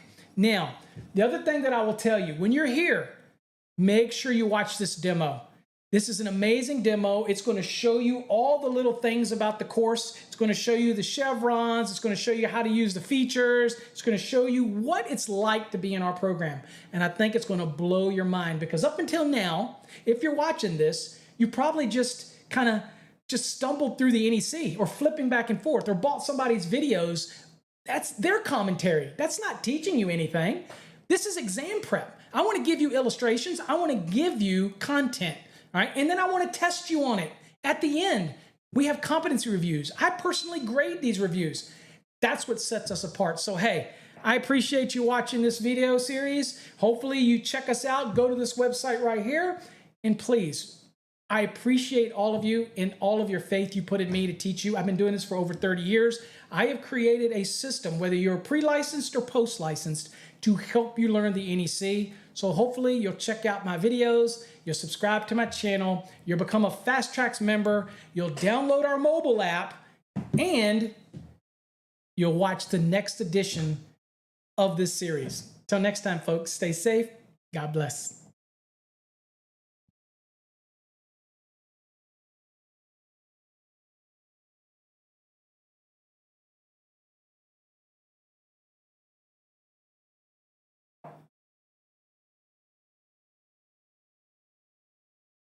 Hey folks, Paul Abernathy here. Welcome to part 3 in this exam prep series where we're digging into some exam prep style questions. We worked our way through some fairly easy ones to kind of give you an understanding of the principles and how to look at a question and how not to have to use the index. You're just kind of looking at a question and getting a feel for it. Now, these questions are part of our database that's available in our 2020 and our 2023 exam prep series. But even if you're not preparing for an electrical exam, our Fast Trax exam prep style course is also an NEC learning course. So you don't have to be doing an exam to get something out of our program. Now, we're going to pick up here, and the questions are going to be a little more difficult, and we're going to explain them a little more. We're going to try to do them without the index, because in this series, this special series, I'm trying to get you to see how you would identify that an article is not very big and how to use maybe the table of contents and those type of things. But again, I don't want you to lose sight that the index is a powerful tool. I just don't want you to rely on it like a crutch. And so in our program, our Fast Trax program, you're going to actually learn in these 19 units things that are just going to be locked in your brain. And you're not going to need the index, because when you see it on an exam, you're just going to know these things. You're going to create electronic flashcards in our system that you're going to be able to spit out different articles like 334 for non-metallic sheath cable, 340 for UF cable, 338 for SE cable, 336 for tray cable, 330 for MC cable, 320 for AC cable. You're going to understand these things, and it's just going to roll off your tongue. It's going to make you better in the field. So that's why I tell people it's not just for exam prep. It's to make you a better electrician, and that's what I really am the most proudest about when it comes to our programs, is that we took a program and we've kind of twisted it around, we've added our own content, we've manipulated it, and we're presenting it in a way to really help you learn. And we're backing it up by giving you the Sparky Hub to ask your questions. You got a mobile app that you can ask questions to us. So many ways to support you. That's what you're paying for. This is the world's only structured exam prep and National Electrical Code learning type of program. Now you're saying, where can I get it? I know we got to get started into these questions, but I want to show you where you get it real quick, because a lot of people say, where do I get your program? And what's the difference in, let's say, the Fast Trax Black Plus program? What's the difference? Okay, I got to show you that. Please don't click away. Endure me this to be able to show you this real quick. So let's go look at it. So here's our website, and when you come here, and it's at fasttraxsystem.com, you can see it right down below down there. You will see here that we have all these links at the top, and underneath the courses, you'll see a list of all of our courses. All right, now our courses, we have some post-licensing courses, residential, commercial, industrial, grounding and bonding. We even have a course for HVAC electricians, how to troubleshoot calls, how to do things, how to take measurements. Yeah, we even got that. People don't know that, but we do. There's so much here. We have basic electrical theory, which is a great course to learn all those things you ever wondered how electricity works, and all those things that you just took for granted, but you're going to learn in that program. But they're all right here. But what people ask us the most about is our Fast Trax Black and Plus. What's the difference? So those are our premier NEC learning as well as exam prep courses. What's the difference between the Black and the Plus? Well, they're the same course. The only difference is the Plus also gives you access to 12 months of video access. And the videos are random videos on calculations, code changes, anything. There's a collection of about anything in there that I personally have selected. And they are already qualified to be accurate, and you're going to learn so much from them. And we're constantly adding more to that program. So again, I encourage you to check out Fast Trax 2. But if you want to get that included with your purchase, then you're going to go with the Plus. Now, if you go with the Black program, again, it's the same program itself. When you get here, I want you to realize that there's a lot of information here. You see a 2017, 2020, and 2023. Watch this video. There's a little video right here that you're going to watch. Now, the video seems like it's not showing up here. Let me refresh this and see if it'll show up here. And it still hasn't shown up. But let's see. Let me go back because it could be just a internet thing. So let's go back right here. There we go. So there's your video. Watch the video because the video kind of takes you through 19 units. But read all this information. You'll see kind of a scope of what this program is going to go into. Yes, we're going to cover calculations. We're going to cover the things that you really need to know as an electrician. And we're going to even dabble into healthcare and swimming pools and all those other things as well. But we're going to cover calculations, multifamily, single family, non-dwelling, all that stuff. And again, make sure you read all this, and it's on you to know what your state is testing on. It's not up to us.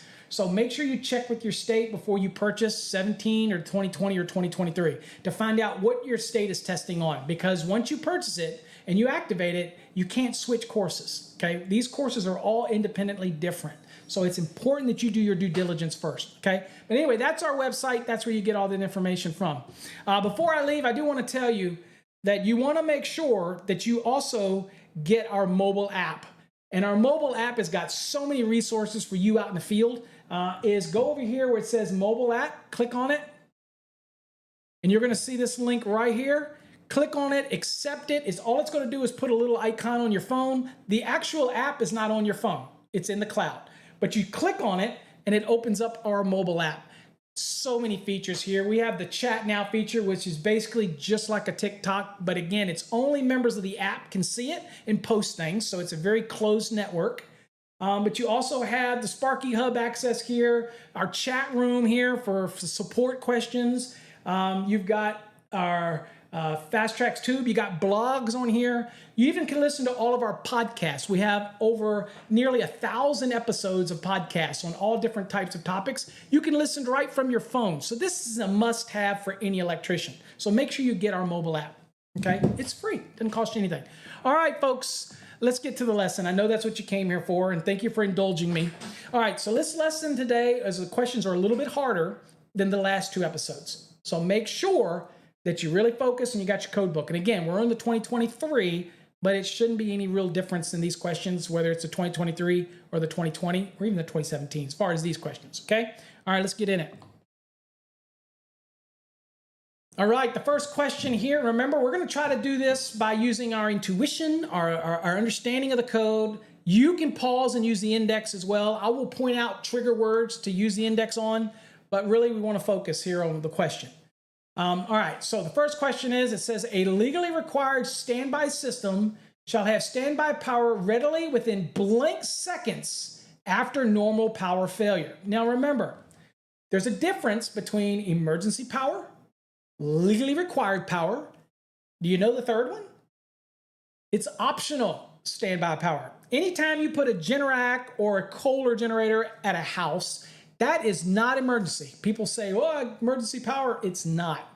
It is optional. Means the customer chose to have that. Okay. Now, emergency is dictated by the jurisdiction. It's dictated by the NEC. There's certain systems that have to have emergency power, but there's also legally required that might not be necessarily under an emergency application, but the jurisdiction or the building codes might stipulate something as a legally required standby system.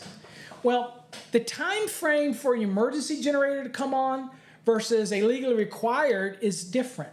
So a emergency one has to be on very quickly, whereas a legally required can come on not as quick, but it's still relatively fast, whereas an optional, it's like whenever it's ready. You get me? So that's the difference. Now, one of the things that I teach with this one is you could obviously go back to the back of the book and look under legally required. You could look under standby, those type of things, and try to see if there's something in the index. What I like to do is, I know that there's 3 different systems, and now you do, and you will forever know that. Emergency, legally required, and optional. Well, We know these are what? Special conditions. So where are we going to go? How about we try using the table of contents? And so we're going to go to the table of contents and look up and see what we got. So I've got the code book. Now, granted, this is 2020, but as I told you, it's not going to change. So I'm going to go to the front, and I'm going to look, and I'm going to see which chapter really pertains to this, and it's a special condition. And I see that there's 700 emergency. I see there's 701 legally required, ding, ding, ding, ding, ding. And of course, I see 702, which is optional.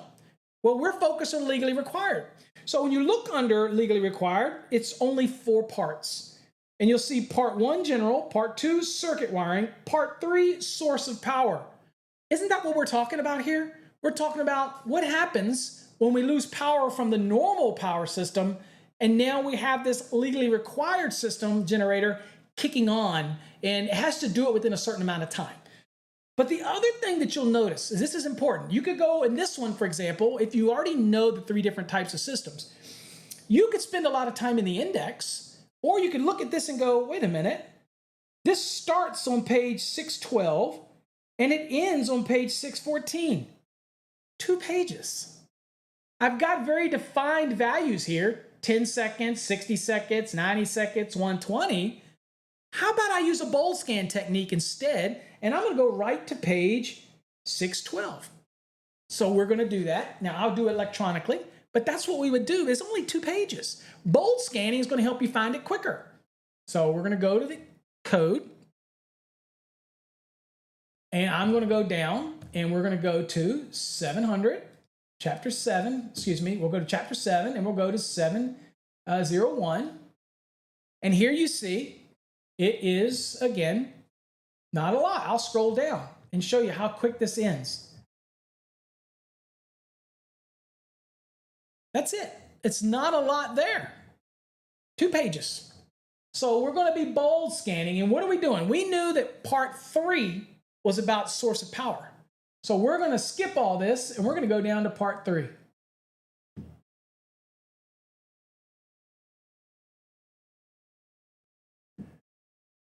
All right, sources of power.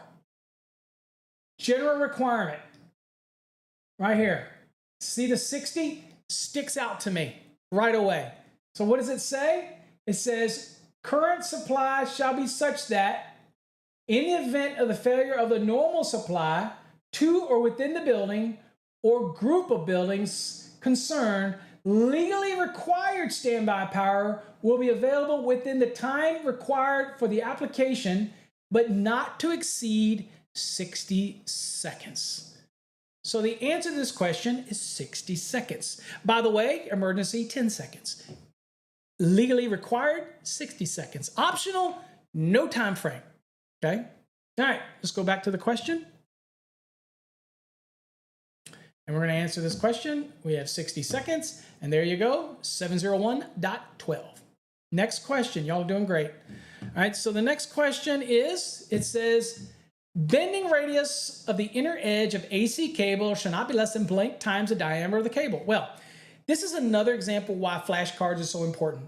In our system, in our Fast Trax system, you create unlimited electronic flashcards. Back in the day, we used to make flashcards out of the index cards. You write on one side the article and the other side the description, and you just work those flashcards. We don't need to do that anymore. We're in the new modern age. You can create any number of them in our program, hundreds of them. And I always recommend create the electronic flashcards for every article in the code so that you can start going through it and being able to rattle things off. Okay, that's the key. You want to be able to rattle it off and understand that 320 is AC cable, 330 is MC cable, 334 is non-metallic sheet cable, 336 is tray cable, 338 is SC cable, 340 is UF cable. You want to be able, 430 is motors, 210 is branch circuits, 215 is feeders, 225 is outside branch circuits and feeders. You want to be able to roll these things off because you know what? It saves you time. The second step to that is if you learn the depthness of each article, you can realize when it behooves you to just do a technique called bolt scanning rather than go to the index. Trust me, there's a method to the madness. Follow me. When you're in my program, I teach you these things. You're jumping from the code book into the course, code book into the course. We have little chevrons. Go from the chevron into the code book. We have the world's only structured exam prep program. Everybody else just either gives you questions. You can buy questions cheap, but nobody's there to explain them to you. Nobody gives you the tips on how to dissect the question. We do that. So, there's a difference in learning the code. Now, not just for exam, but in the real world. I want you to be a better electrician. I guarantee you, without a doubt, I sleep well at night knowing that I make people better electricians that go through our program. You really do. So, enough of that. Look at the question. AC cable, 320. I happen to know that 320 is not very long. It's only a couple pages long. Now, you could go to the index and look under AC cable, and obviously you'll see something referencing bending, right? But I know that it's 320. I know we're looking for bending, and here's another little tip. You ready? Section 24 or dot 24 in most of the chapter 3 wiring methods references bending radius. So that's a little tip for you. Just like dot 10 and dot 12 are something to commit to memory in chapter 3, dot 10 is uses permitted, dot 12 is uses not permitted for that type of wiring method, okay? Just things that you want to remember because that's just everyday knowledge that's going to make you a better electrician. Dot 10s, dot 12s, dot 24s, securing and supporting, dot 30. Just kind of let those things lock into your head. It's just the battle is once you know it's 320, once you start learning those little things, then it's so much easier on you, not just for exam, but in the real world. Okay, so let's go to the code. We know it's 320. We know it's not a big, 320 is not a big article, and that's what you learn as you're studying. You go through our program, you'll realize that 320 is not very big, and you'll say, well, dude, it's not like Article 250. It's a small article. So you go 320 and you get here and you start bold scanning. Now the tip to bold scanning is always bold scan the heading and then look for the triggers in the information that follows the bold heading. Okay, so not permitted, uses permitted, uses not permitted. Notice the dot 12 and dot 10 again. Here, exposed work, nope. Through parallel to framing members, nope. Attic space, nope. Bending radius. Makes sense, right? All right, so then the questions that we had was 5, 8, 10, and 12. They become very important to when you look in the body of the code language. Here, I see 5 times. Now, in our question, it was the number 5. You've got to mentally be able to distinguish this. These are little mental gymnastics that you'll get good at, trust me. In my course, you can't help but get better. You will start to feel like you're connected to the code. You just can't help but do it the way we structure it, the way we give you the chevrons, the way you're supposed to do it. All right, so anyway, here's what we've got. So the answer is the radius of the curve on the inner edge of the bend shall not be less than 5 times the diameter of the cable. So that inner edge, so if you're bending it, think about bending it around a ball. So in a ball, you've got the diameter, which is across the ball, the center out, the pivot point, that's considered the radius, and then the measurement around the ball is the circumference. We're not asking about the diameter. We're not asking about the circumference.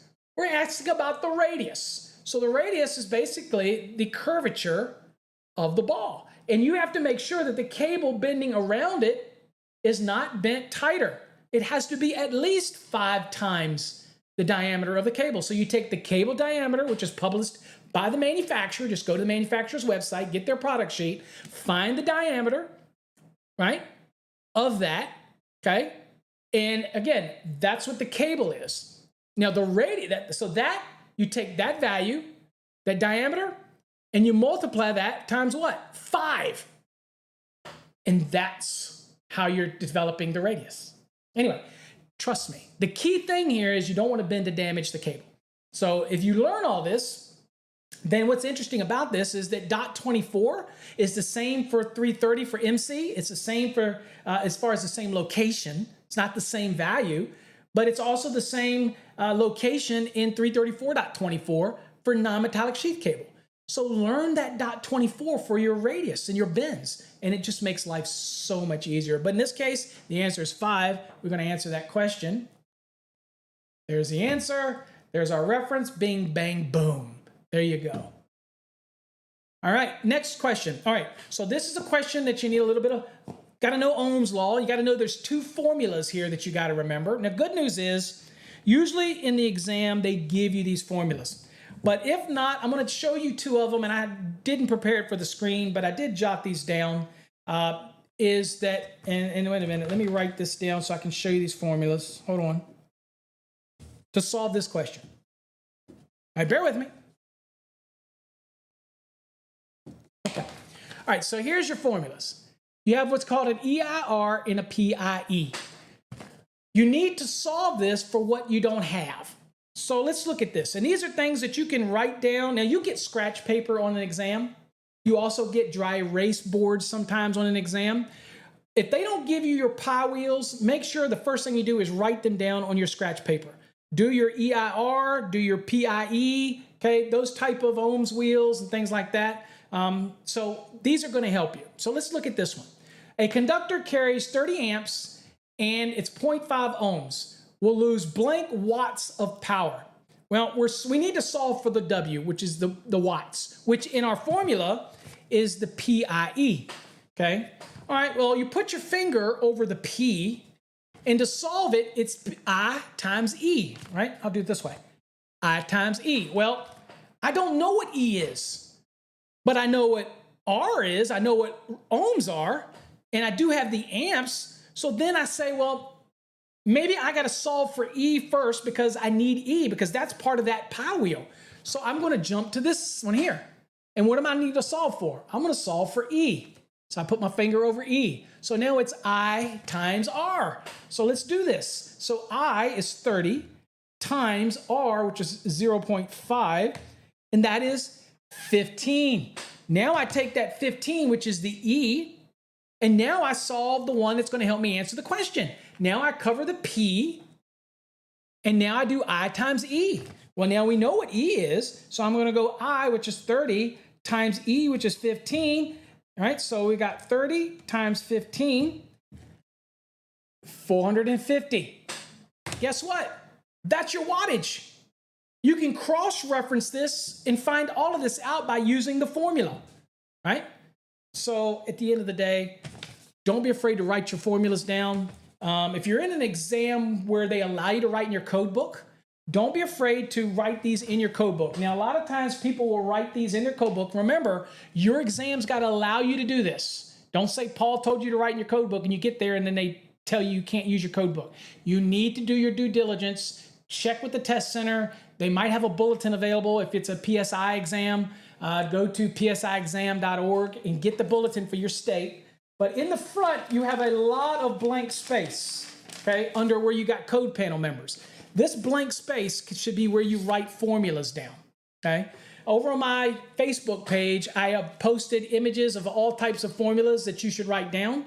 Hopefully you follow us over on the Facebook, Master the NEC, and search for them, you'll find them. But that's some blank pages that you can write stuff down, all different types of formulas. But again, check and make sure that your test center allows you to write in your code book. I don't want you to do it and then Paul said write in my book and then they don't let you take the exam. Don't blame me. I'm just saying. All right, so this question, 450. So it's 450 watts of power, okay? You're losing 450 watts in this scenario, okay?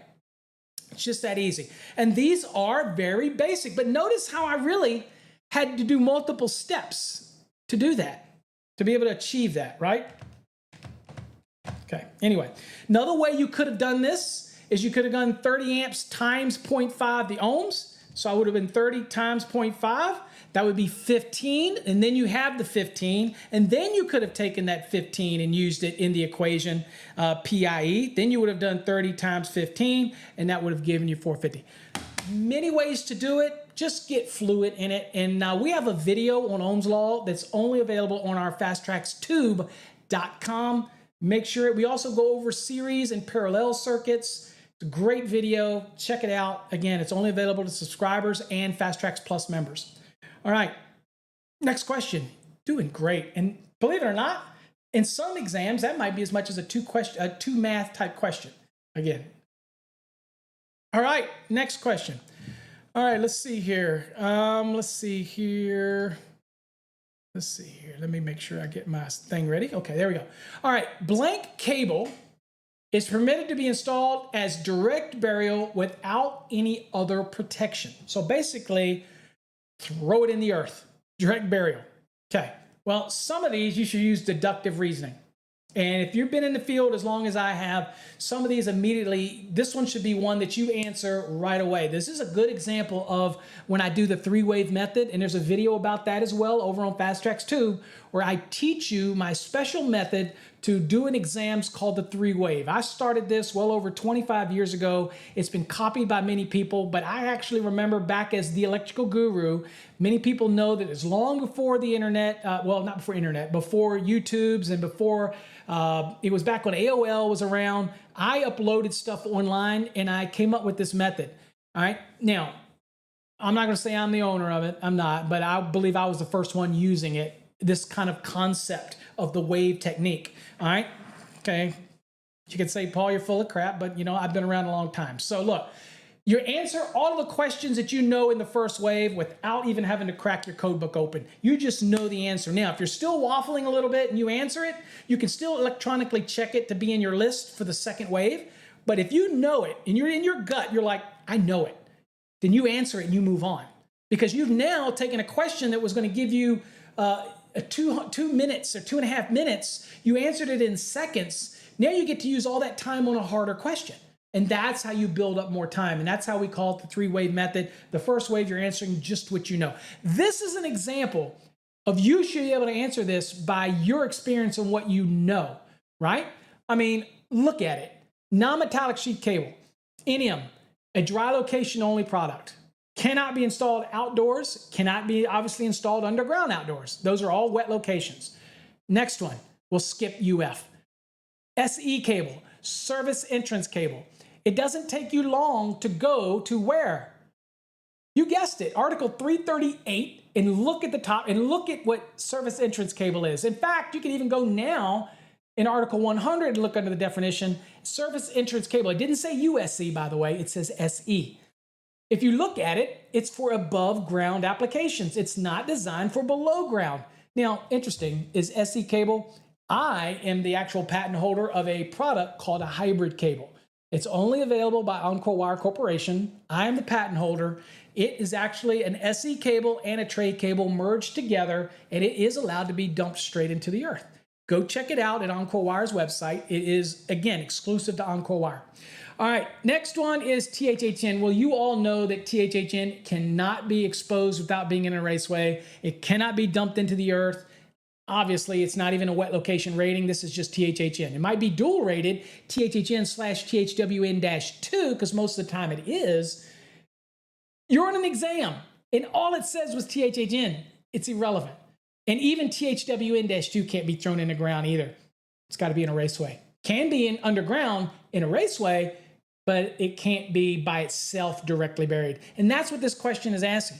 The only one here that's allowed to be installed in the ground directly without any other protection on it, as far as a raceway or anything, is UF, underground feeder. It's also underground branch circuit as well, but we refer to it as underground feeder.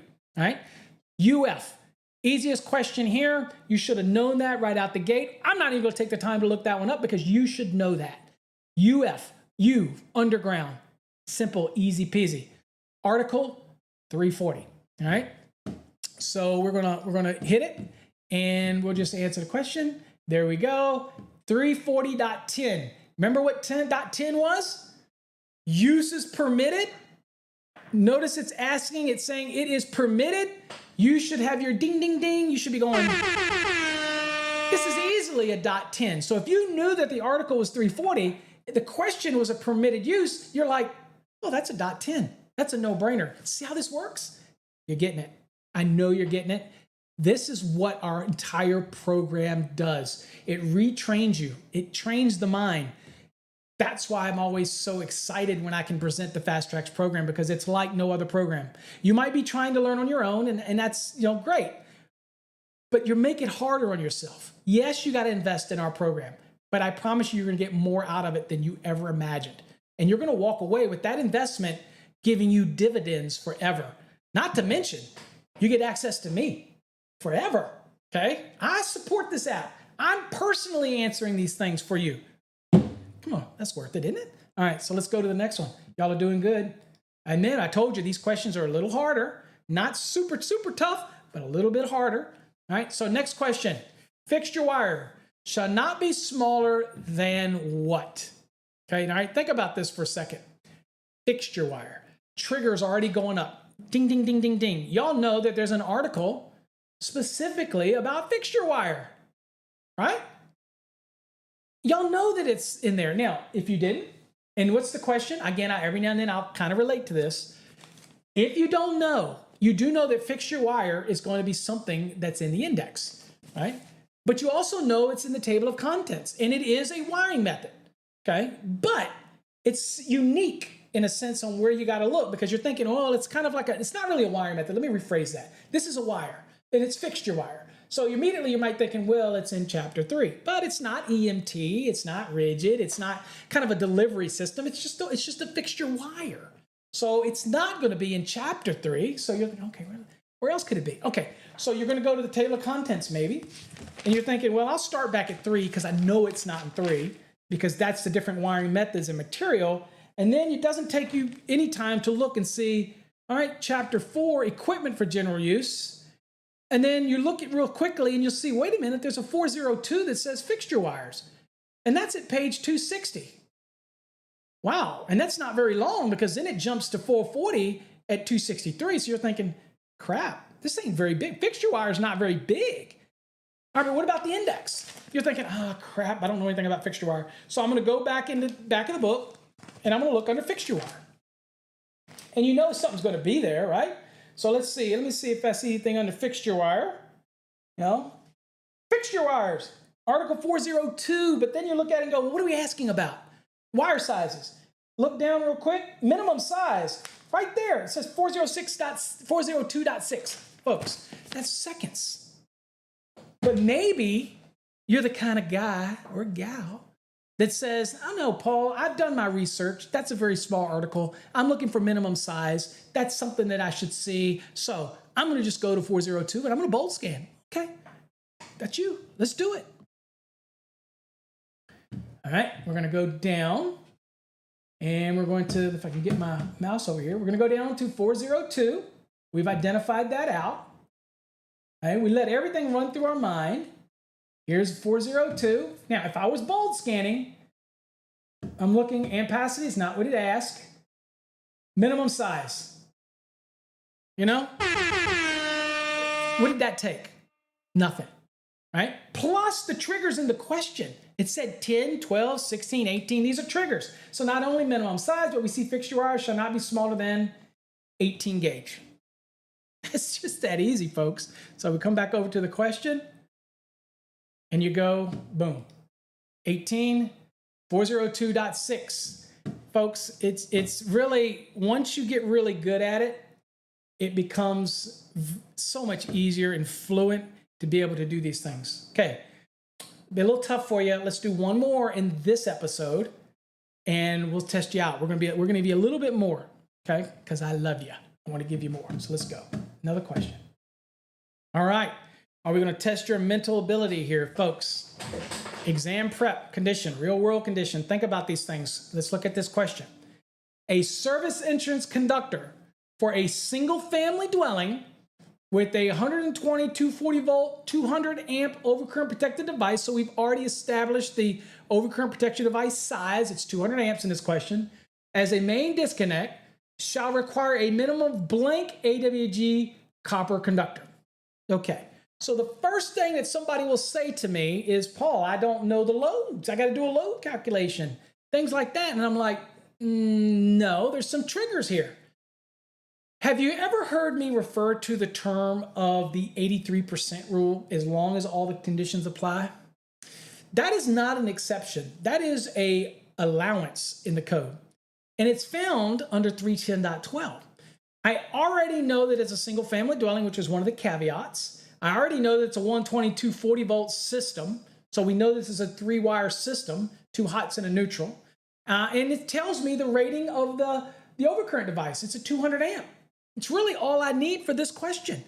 And so a lot of people will get hung up on this and say, oh, well, oh God, I got to go to 310.16 and pick a conductor under copper, because it says it's a copper conductor. I got to go under the 75. I got to do all of this.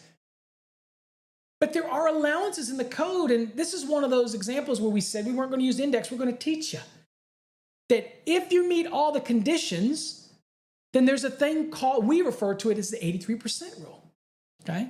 And so let's go look at that. Where's that at in the code? Now, if you're in the 2017 code and you're watching this, it's 310.15b7.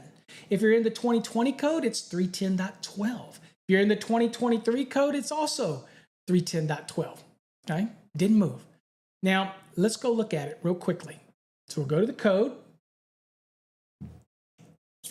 And this is an example of one that it's not so much searching through the code, all right? Because this is one that I want you to listen to me. I want you to understand that when you're doing a calculation and it's a single family dwelling, you get to use 310.12, right?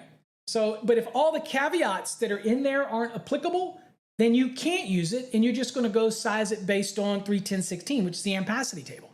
But here, since there's no other conditions of use given, it doesn't say ambient temperature, it doesn't say the number of current conductors, it's nothing. So you get to go straight to 310.12, and that's what we're going to do. So I'm going to take us there. 310.12.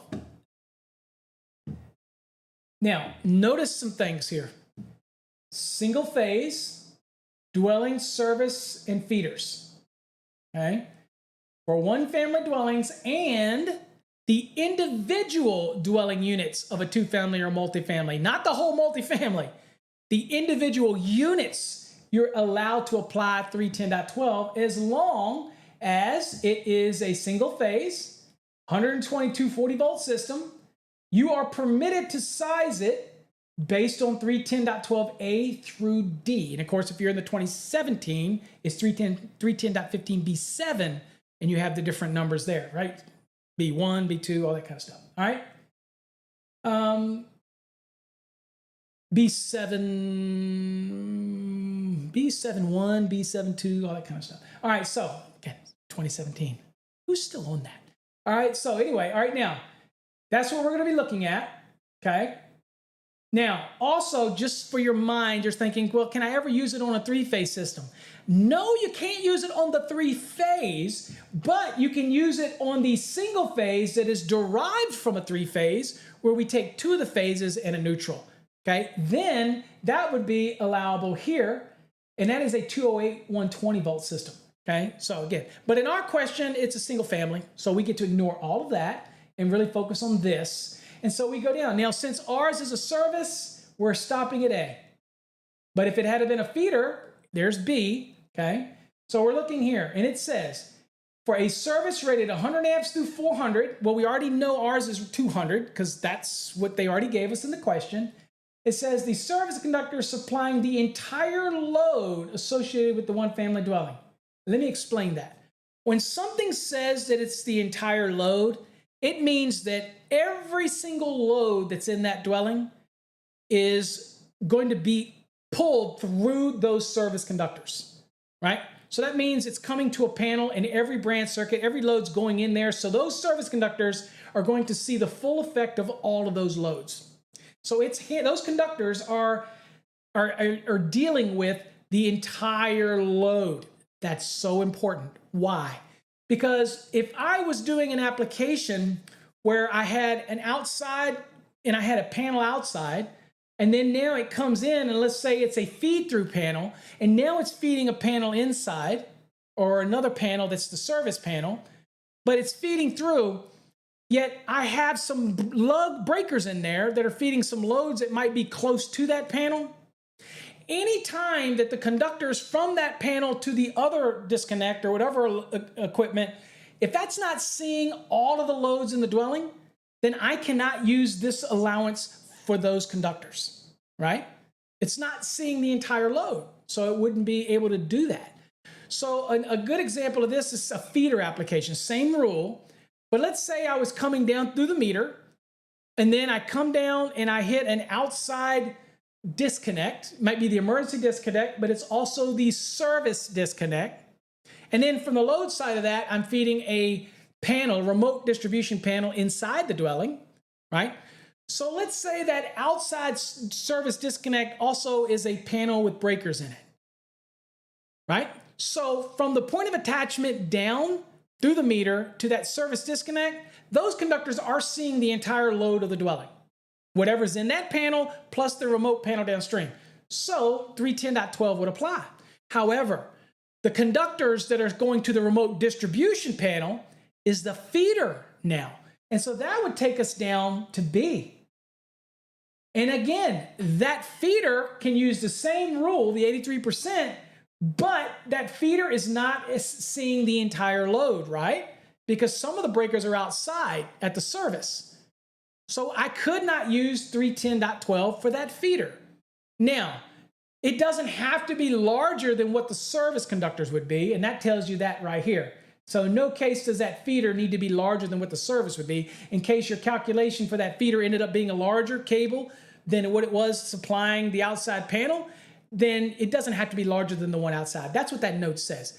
What I'm trying to hammer home is, to use this 83% rule, the conductors that you're sizing in this question has to see the contribution from the entire load of the dwelling, not some of it, all of it, to be able to apply this rule. So in our question, it didn't say anything else. It just says it's a 200 amp panel, and that's going to see everything in this dwelling. It didn't imply anything otherwise. So that's where we're going to be using the 83% on that 200 amp. So let's go look at it. So here's what it says right here. It says we have to establish that it's 100 through 400, and it is. It says that it shall be permissible to have an ampacity, okay, of not less than 83% of the service rating. The service rating is that 200 amp. The service rating is the disconnecting means. That's the rating of that overcurrent device. That is the rating, okay? In this case, it's 200. Now, again, as long as no other adjustment or corrections are in play, means we don't have more than 3 current carrying conductors, we don't have an ambient temperature that is other than 30 degrees Celsius, 86 degrees Fahrenheit. And the service, again, whether or not your inspector knows how to do that outside anyway, probably not. I'm sure none of you actually correct for that. I'm just saying. So if that's the case, then I simply can go down here to this table. So here's the 200 amp rating, and copper right here, it'd be a 2-aught, and that's it. Now, if you go to 310.16, that would need to be a 3-aught, but here it can be a 2-aught, and you're perfectly okay. Make sense? All right, so that's important. We sometimes call this the smaller service conductor rule. But again, you have to meet all of those caveats to be able to use this. Otherwise, you're just going to size it in 310.16, okay? But don't think this is an exception. This is not an exception. This is an allowance. It's in the code. So people ask me on an exam, when would I apply this? And the answer to that is you would apply this anytime those variables are in play. 120-volt system, 3-wire service, and it handles 100% of the loads, and your load calculation puts it between 100 and 400, then you're perfectly okay. Sorry about that, folks. That's just is, you know, I'm recording and I've got loudness around me sometimes, so, but I'm not going to do this video over because I'm 45 minutes into it. So I'm going to keep going. All right, so in that case, we're coming back. And as we saw, it would be 2-aught. And there's our reference, 310.12. Okay? All right. So that's a lot of information. Hopefully you get something out of it. And that's important to understand it. And that's what we're going to go with today. And we're going to stop right there for that video. We got one more video in this series. The questions get a little tougher. But here's the thing, folks. If you're interested in a structured program, you really want to learn the National Electrical Code, then I'm going to encourage you to go over to our website. And on my website, you can see we have the exam preps right here. If you already are licensed and you want to get better at residential, we have residential courses that deep dive. I mean, deep dive into residential wiring. Maybe you got 4 or 5 guys in your crew and you want to all be on the same page. Residential is the way to go. Same for commercial, same for industrial. We even have a grounding and bonding course. If you've ever struggled with asking about service bonding, supply side bonding, jumper sizing, all these type of things, electrodes and how that works, our grounding and bonding course is beyond compare. And it's basically in the same structure as all of our other courses. So I encourage you to check it out. All right. All of that's on our website. The URL's down below. Check it out, folks. Anyway, hey, thanks for spending some time with me today. We'll catch you in episode 4. Hope you learned something about it. Till next time, stay safe. God bless.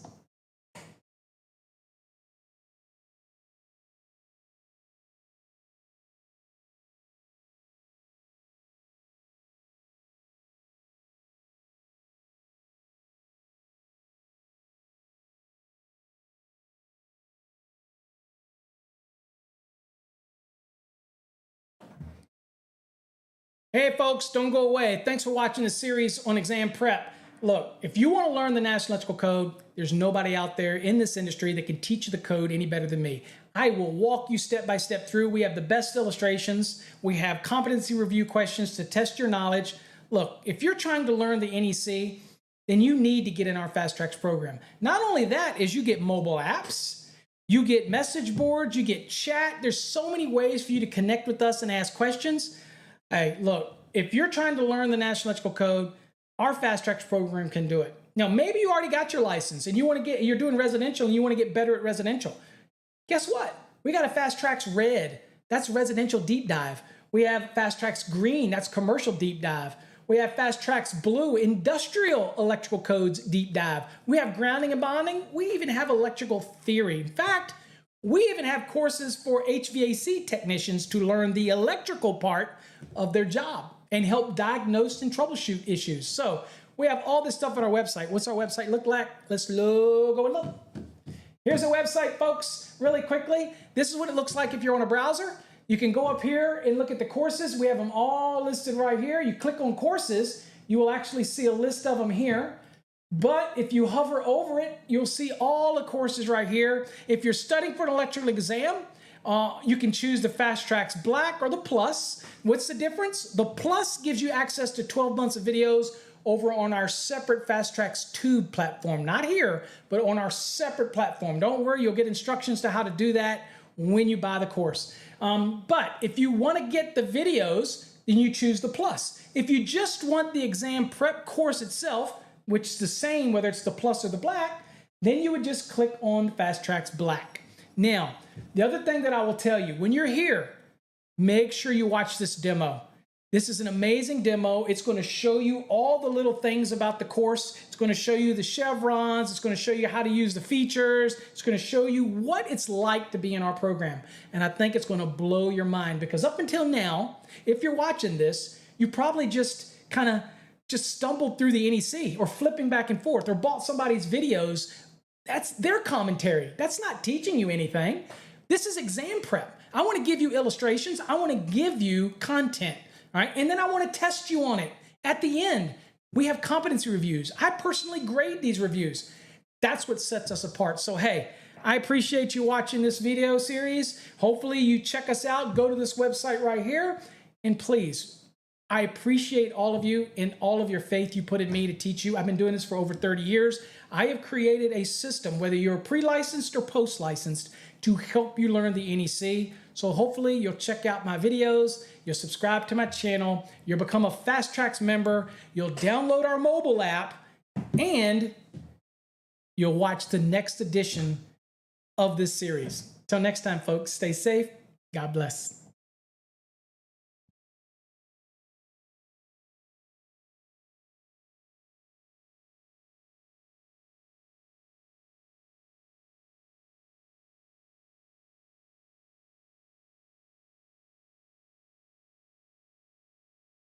Hey folks, Paul Abernathy here. Thanks for joining me on episode 4, our exam prep adventure here at Fast Trax Systems and Electrical Code Academy. Now, we've worked our way, you've seen some basic journeyman, some basic knowledge type of questions. We looked a little bit, we had an Ohm's Law type question. And we kind of moved our way up a little bit and we're getting a little tougher questions. Now, look, there are many people out there that struggle in the field learning the National Electrical Code. So you're not alone.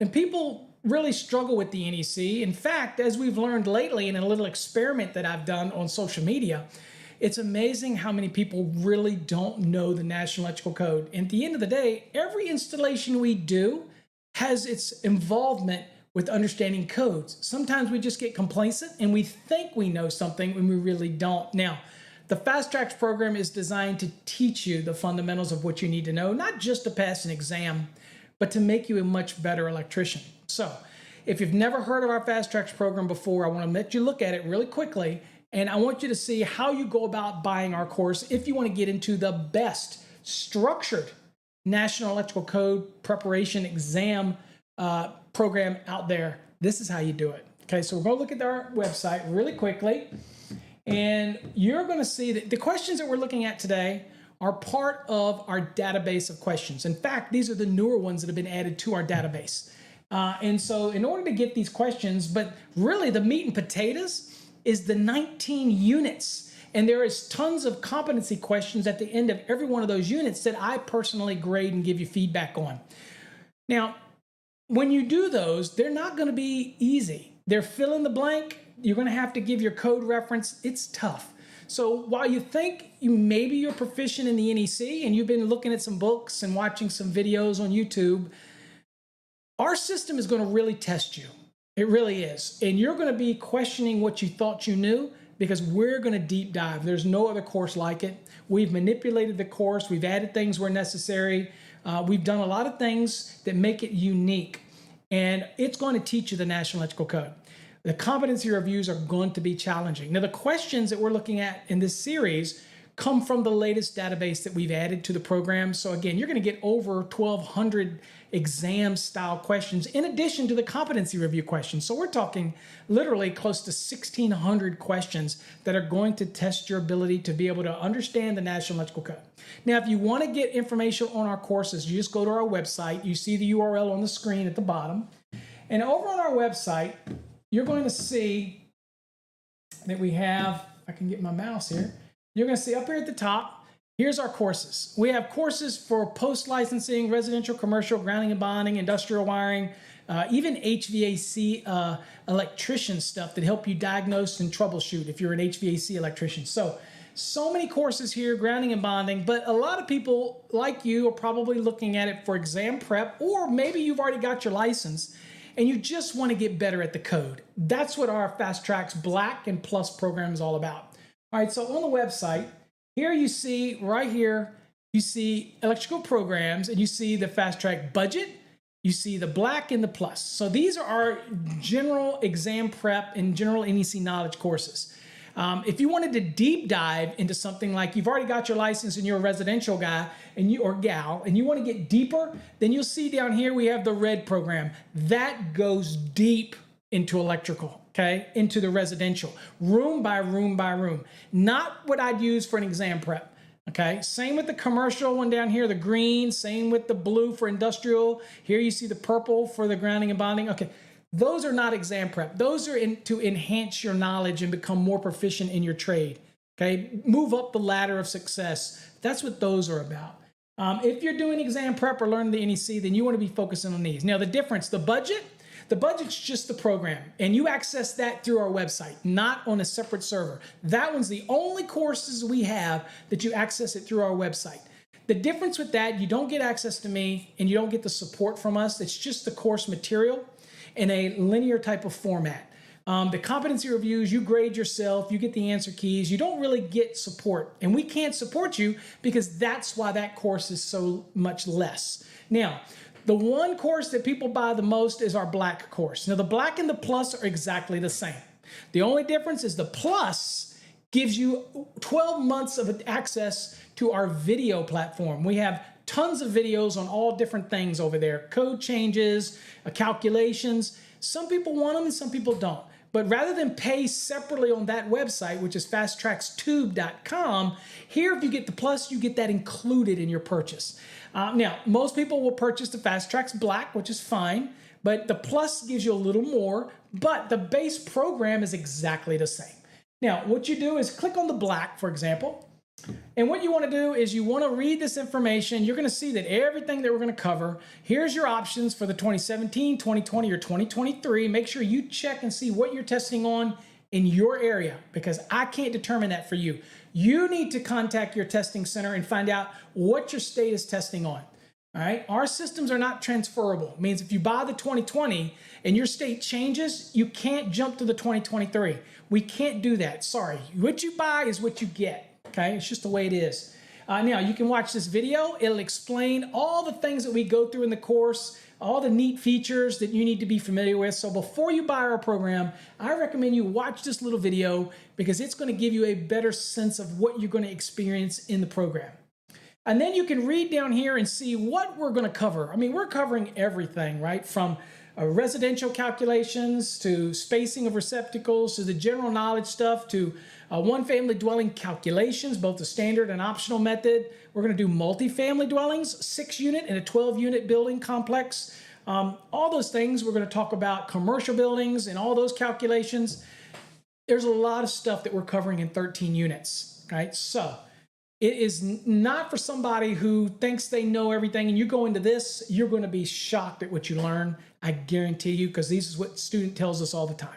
We are shocked that they didn't know the amount of information that's in a program like this. Okay, so there you go. There's where you go. You go to our website, you follow our navigation up here. Now, if you happen to be on mobile and you come to our website, it won't look like that. Here's what it'll look like. It'll actually look a little bit easier to view. It's a mobile view.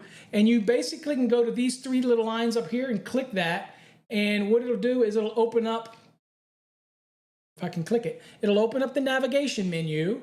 Or you can just scroll down. If you're doing exam prep or you're just getting a good NEC course, scroll down and you'll see this thing that says test. Click on the test icon. And that will take you right to where all of the NEC learning courses based on the Fast Trax Black or the Plus, they're all going to be right there. So easy to navigate, but also make sure you get our mobile app. It is totally free. Where do you get our mobile app? Well, our mobile app is right here. Click on mobile app on our website, and right here, click on this link from your phone.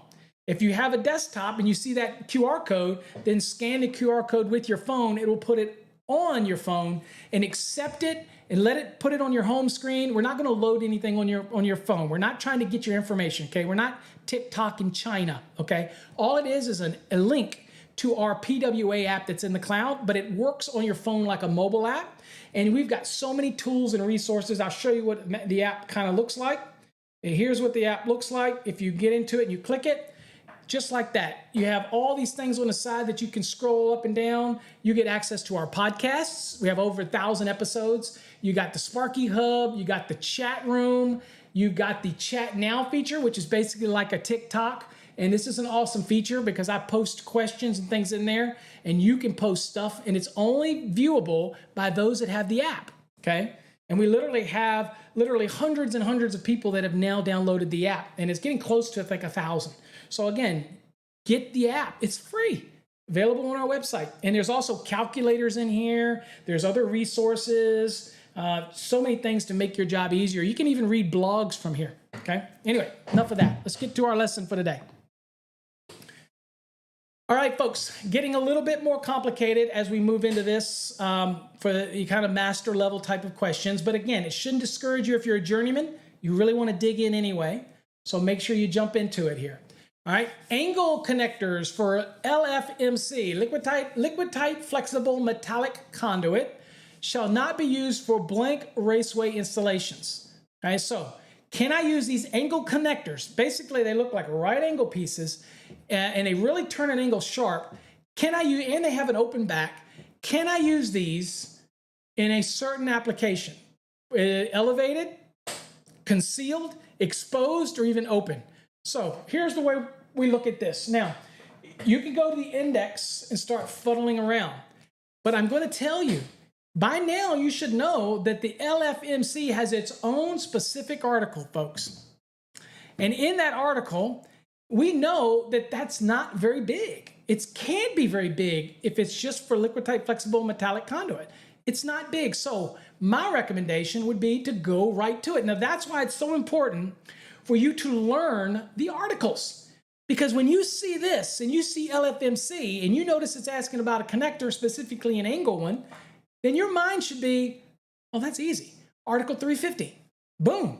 And that's where you're gonna go. So that's what we're gonna do. We're gonna go to Article 350, which deals with LFMC. And I'm in my code. And by the way, for those that wanna ask, this is link, okay? Does not have the index. So today, in these episodes, we're trying to use our deductive reasoning, learning our skills from learning the different articles, and trying to identify when an article is fairly short so that we know that we can just go on there and save us a lot of time and bold scan if we don't know the answer already. And you may know the answer already, and I tell you, Fast Trax students probably already knew the answer to this because it's covered in our program. Anyway, let's go down. So we're gonna go to 350. Right here. So as you can see, this is LFMC right there.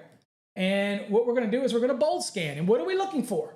We're looking about connectors, connecting applications. So we're going to go down. Let's see here. Use is not permitted. No. Sizing. No. Bins. Not what the question's about. Trimming. No. Securing and supporting. Nope. Support. Couplings and connectors. Boom. That's what we were looking for. Connectors. So what does it say here?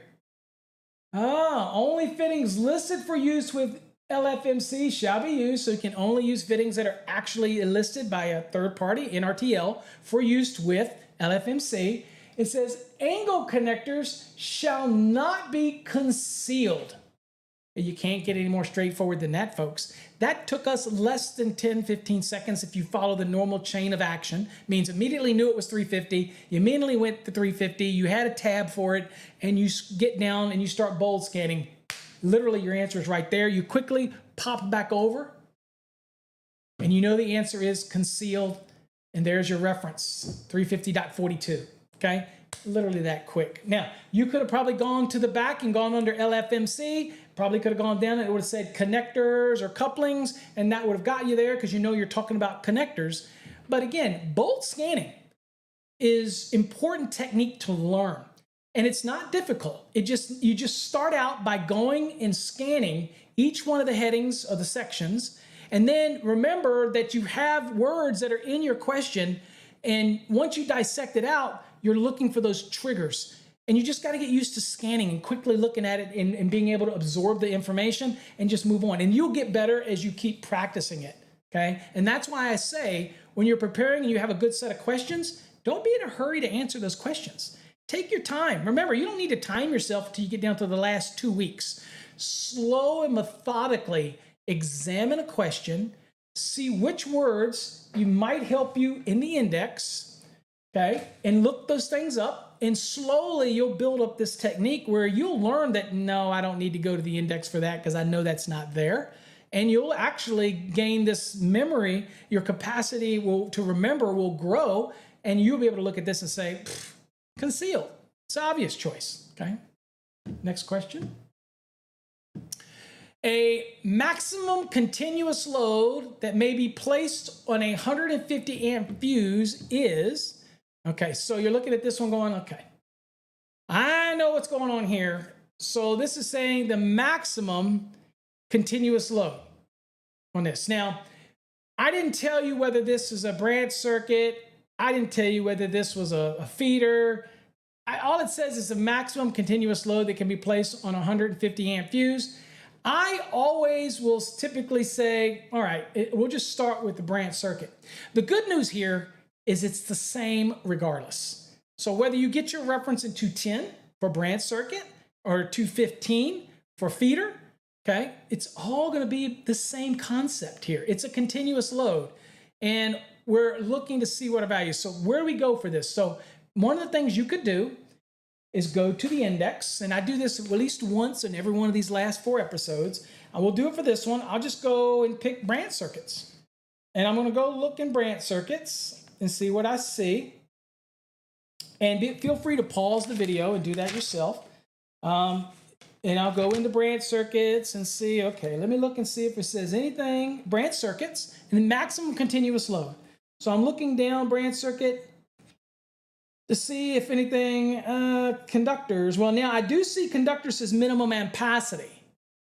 Okay, so I look at that, but again, we're talking about a fuse, so we know it's an overcurrent device. So I'm gonna keep looking here. And I'm looking down and I'm going down and I'm saying, okay, I'm still under it. Individual, oh, wait a minute, individual, and then overcurrent protection. 210.20. That's definitely something I'm going to write down. Then I'm going to go down a little further and I see overcurrent protection. 210.20. Now, I know that I'm talking about it's very specific, right, for the branch circuit, but it could have been also for the feeder. But what's a common thread here? 210.20.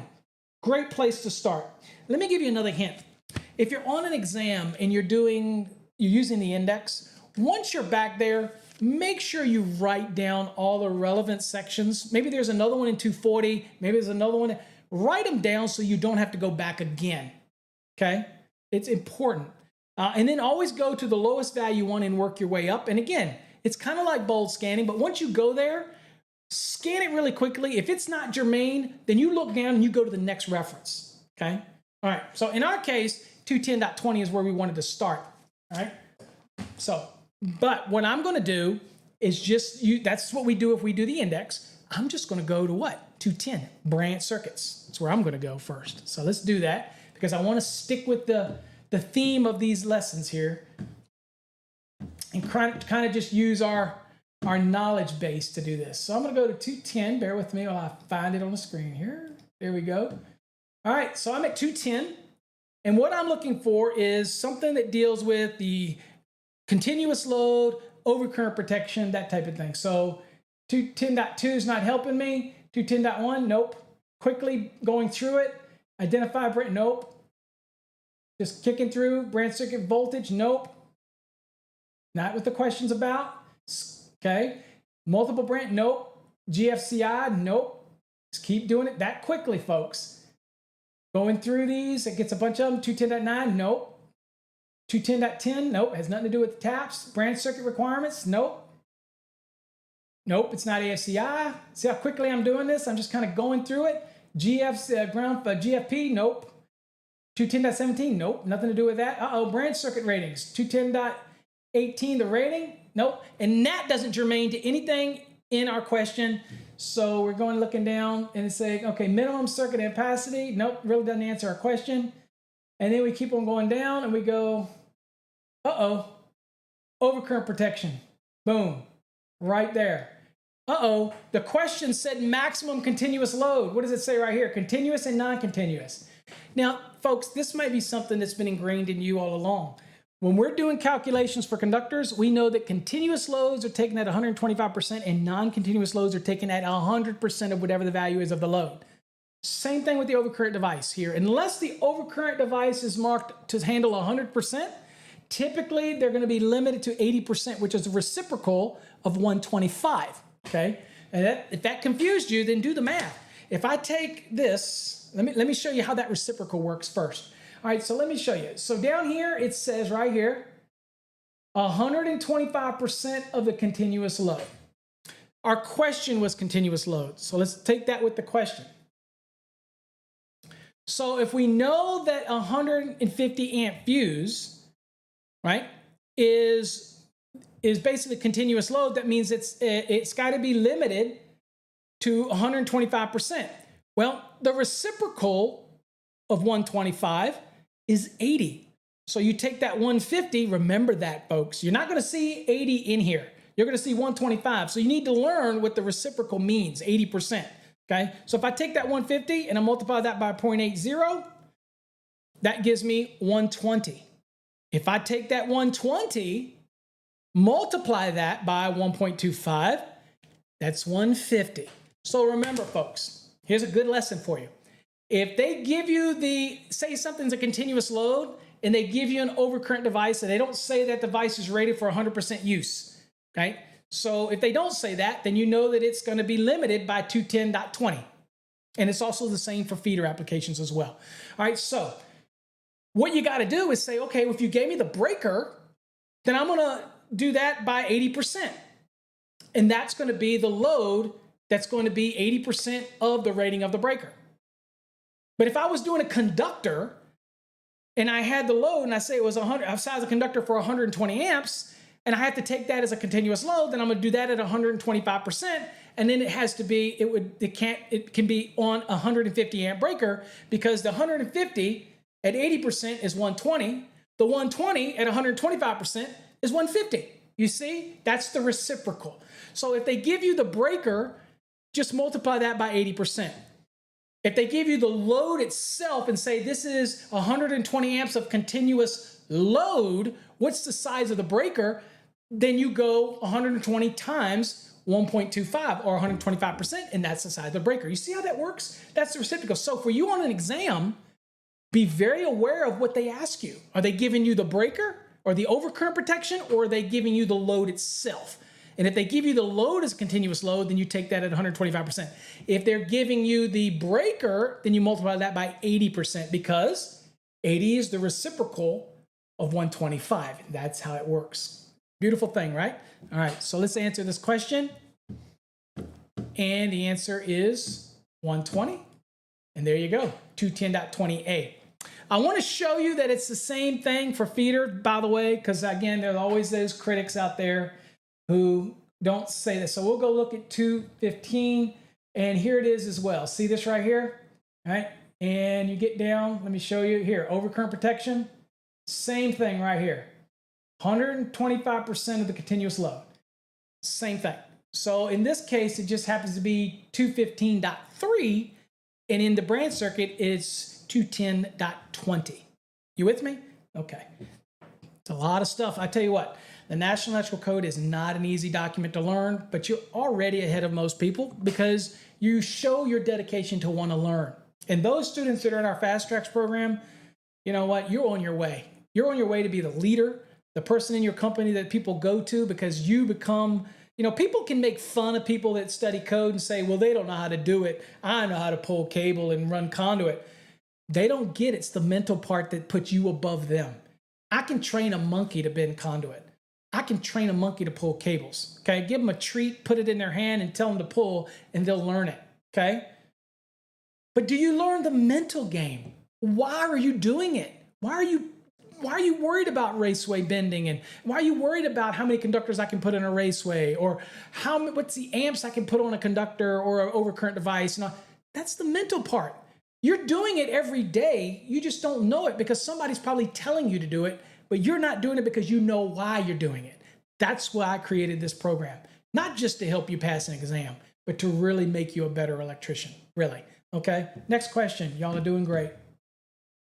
All right. Ooh, questions get a little harder for us, you know, a little bit more. So next question. Derating factors, okay? It says, let's see here. The derating factors in 310.15c1, and that, of course, is when you have more than 3 current-carrying conductors, shall be applied only where the number of current-carrying conductors in an auxiliary gutter, okay? Ding, ding, ding. Obviously, auxiliary gutter is where we're going to be, including neutral conductors classified as current-carrying conductors. So a neutral is not always current-carrying conductor if it's carrying the imbalanced load, but there are certain types of systems, right? A three-phase, full-wire Y type of system, when you have a certain number of nonlinear loads and things like that, well, the neutral will actually become current-carrying, so you got to understand that. But we're talking about auxiliary gutters, and it says, again, including neutral conductors classified as current-carrying under the provisions of 310.15b5 exceed what? Okay, so 20, 25, 30, or 50, okay? So we're talking about the number of conductors before we have to start worrying about demand factors. So first thing we learned is what? Auxiliary gutters. Do you know what article it is? Do you? That's why you create those electronic flashcards. We got tons of them built into our system in our program, but you can create unlimited numbers, and I always recommend that you do that. You create those flashcards electronically, and at the end of every study session, you grill yourself with about 10 flashcards, okay? Even if you don't get them right away, that's all right. Flip them over and read it and read it and read it, and just get into that. Get into this routine. That's the difference between just studying the code and you have no clue, and you might pass the exam, but you're not going to learn anything from it. You're going to be no better off than you were before you started. Whereas in our program, you're going to come away learning, plus you're going to be able to learn this. and you're going to be so much more knowledgeable. Okay, again, anybody can learn to be repetitious, but it's the knowledge that's the key. So what article? Well, if you created a flashcard, you'll know that we're dealing with what? Article 366. Go to it. Let's do it. Bold scan. Now, you could go to the index and look under auxiliary gutter, and it probably has something in there about this, okay? Derating or demand or something to that nature. But we know that 366 is not big. It's not massive. So I'm going to go there. So I'm going to go to the code,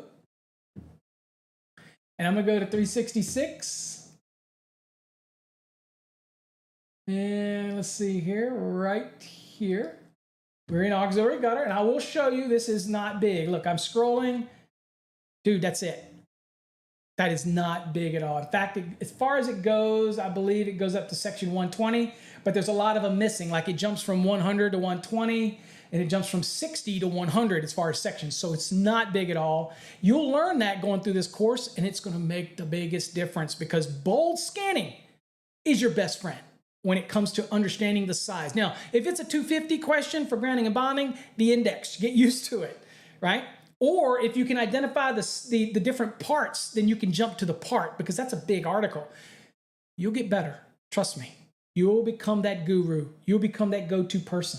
So in this case, we're bold scanning, and we're looking to talk about the number of current carrying conductors in that gutter. So we're going to be scanning down, and we're looking. All right. So there's nothing there. We're in part 2 installation. Not use print. Okay. Number of conductors. All right. Well, we're looking at what? Well, we're trying to determine not just the number, right? But we're trying to determine what happens when we got to initiate, what's going to change the ampacity, right? Because at the end of the day, what does 310.15c1 deal with?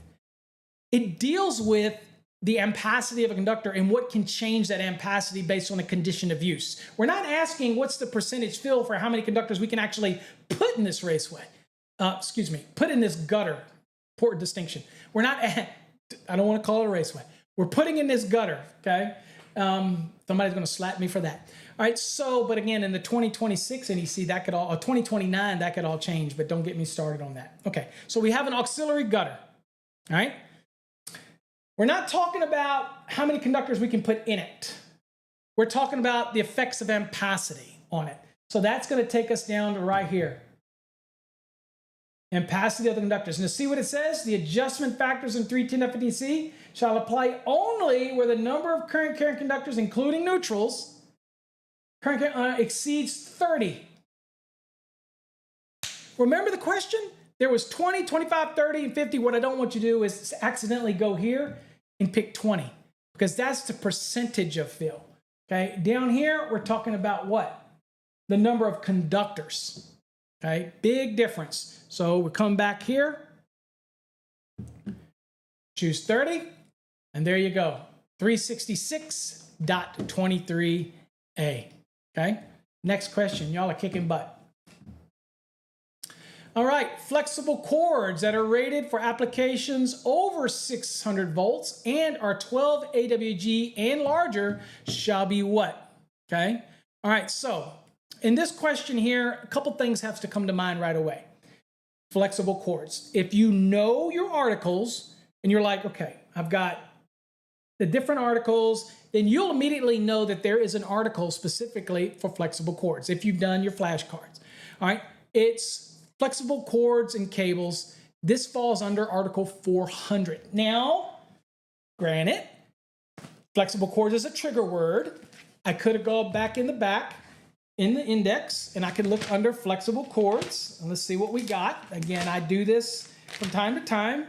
But this episode, we're pretty much going off our knowledge, building on our knowledge, and we know, you should know, if you do your flashcards, if you learn the different articles, that this is Article 400, and you know that 400 is not big, so I would go to 400, right? But we're going to look real quick and see if there's anything in here, flexible cords.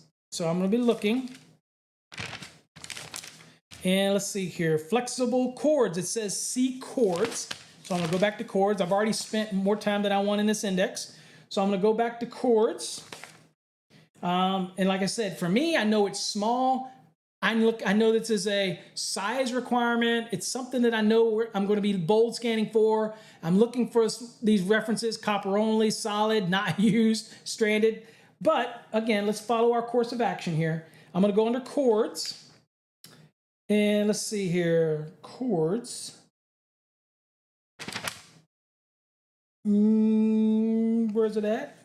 It's already slower than normal because, again, I can't see squat. Y'all already know this. We got conductors, and we got the chords. Okay, chords. And then you see, looking down the chords here, now keep in mind what we're looking for, sizes.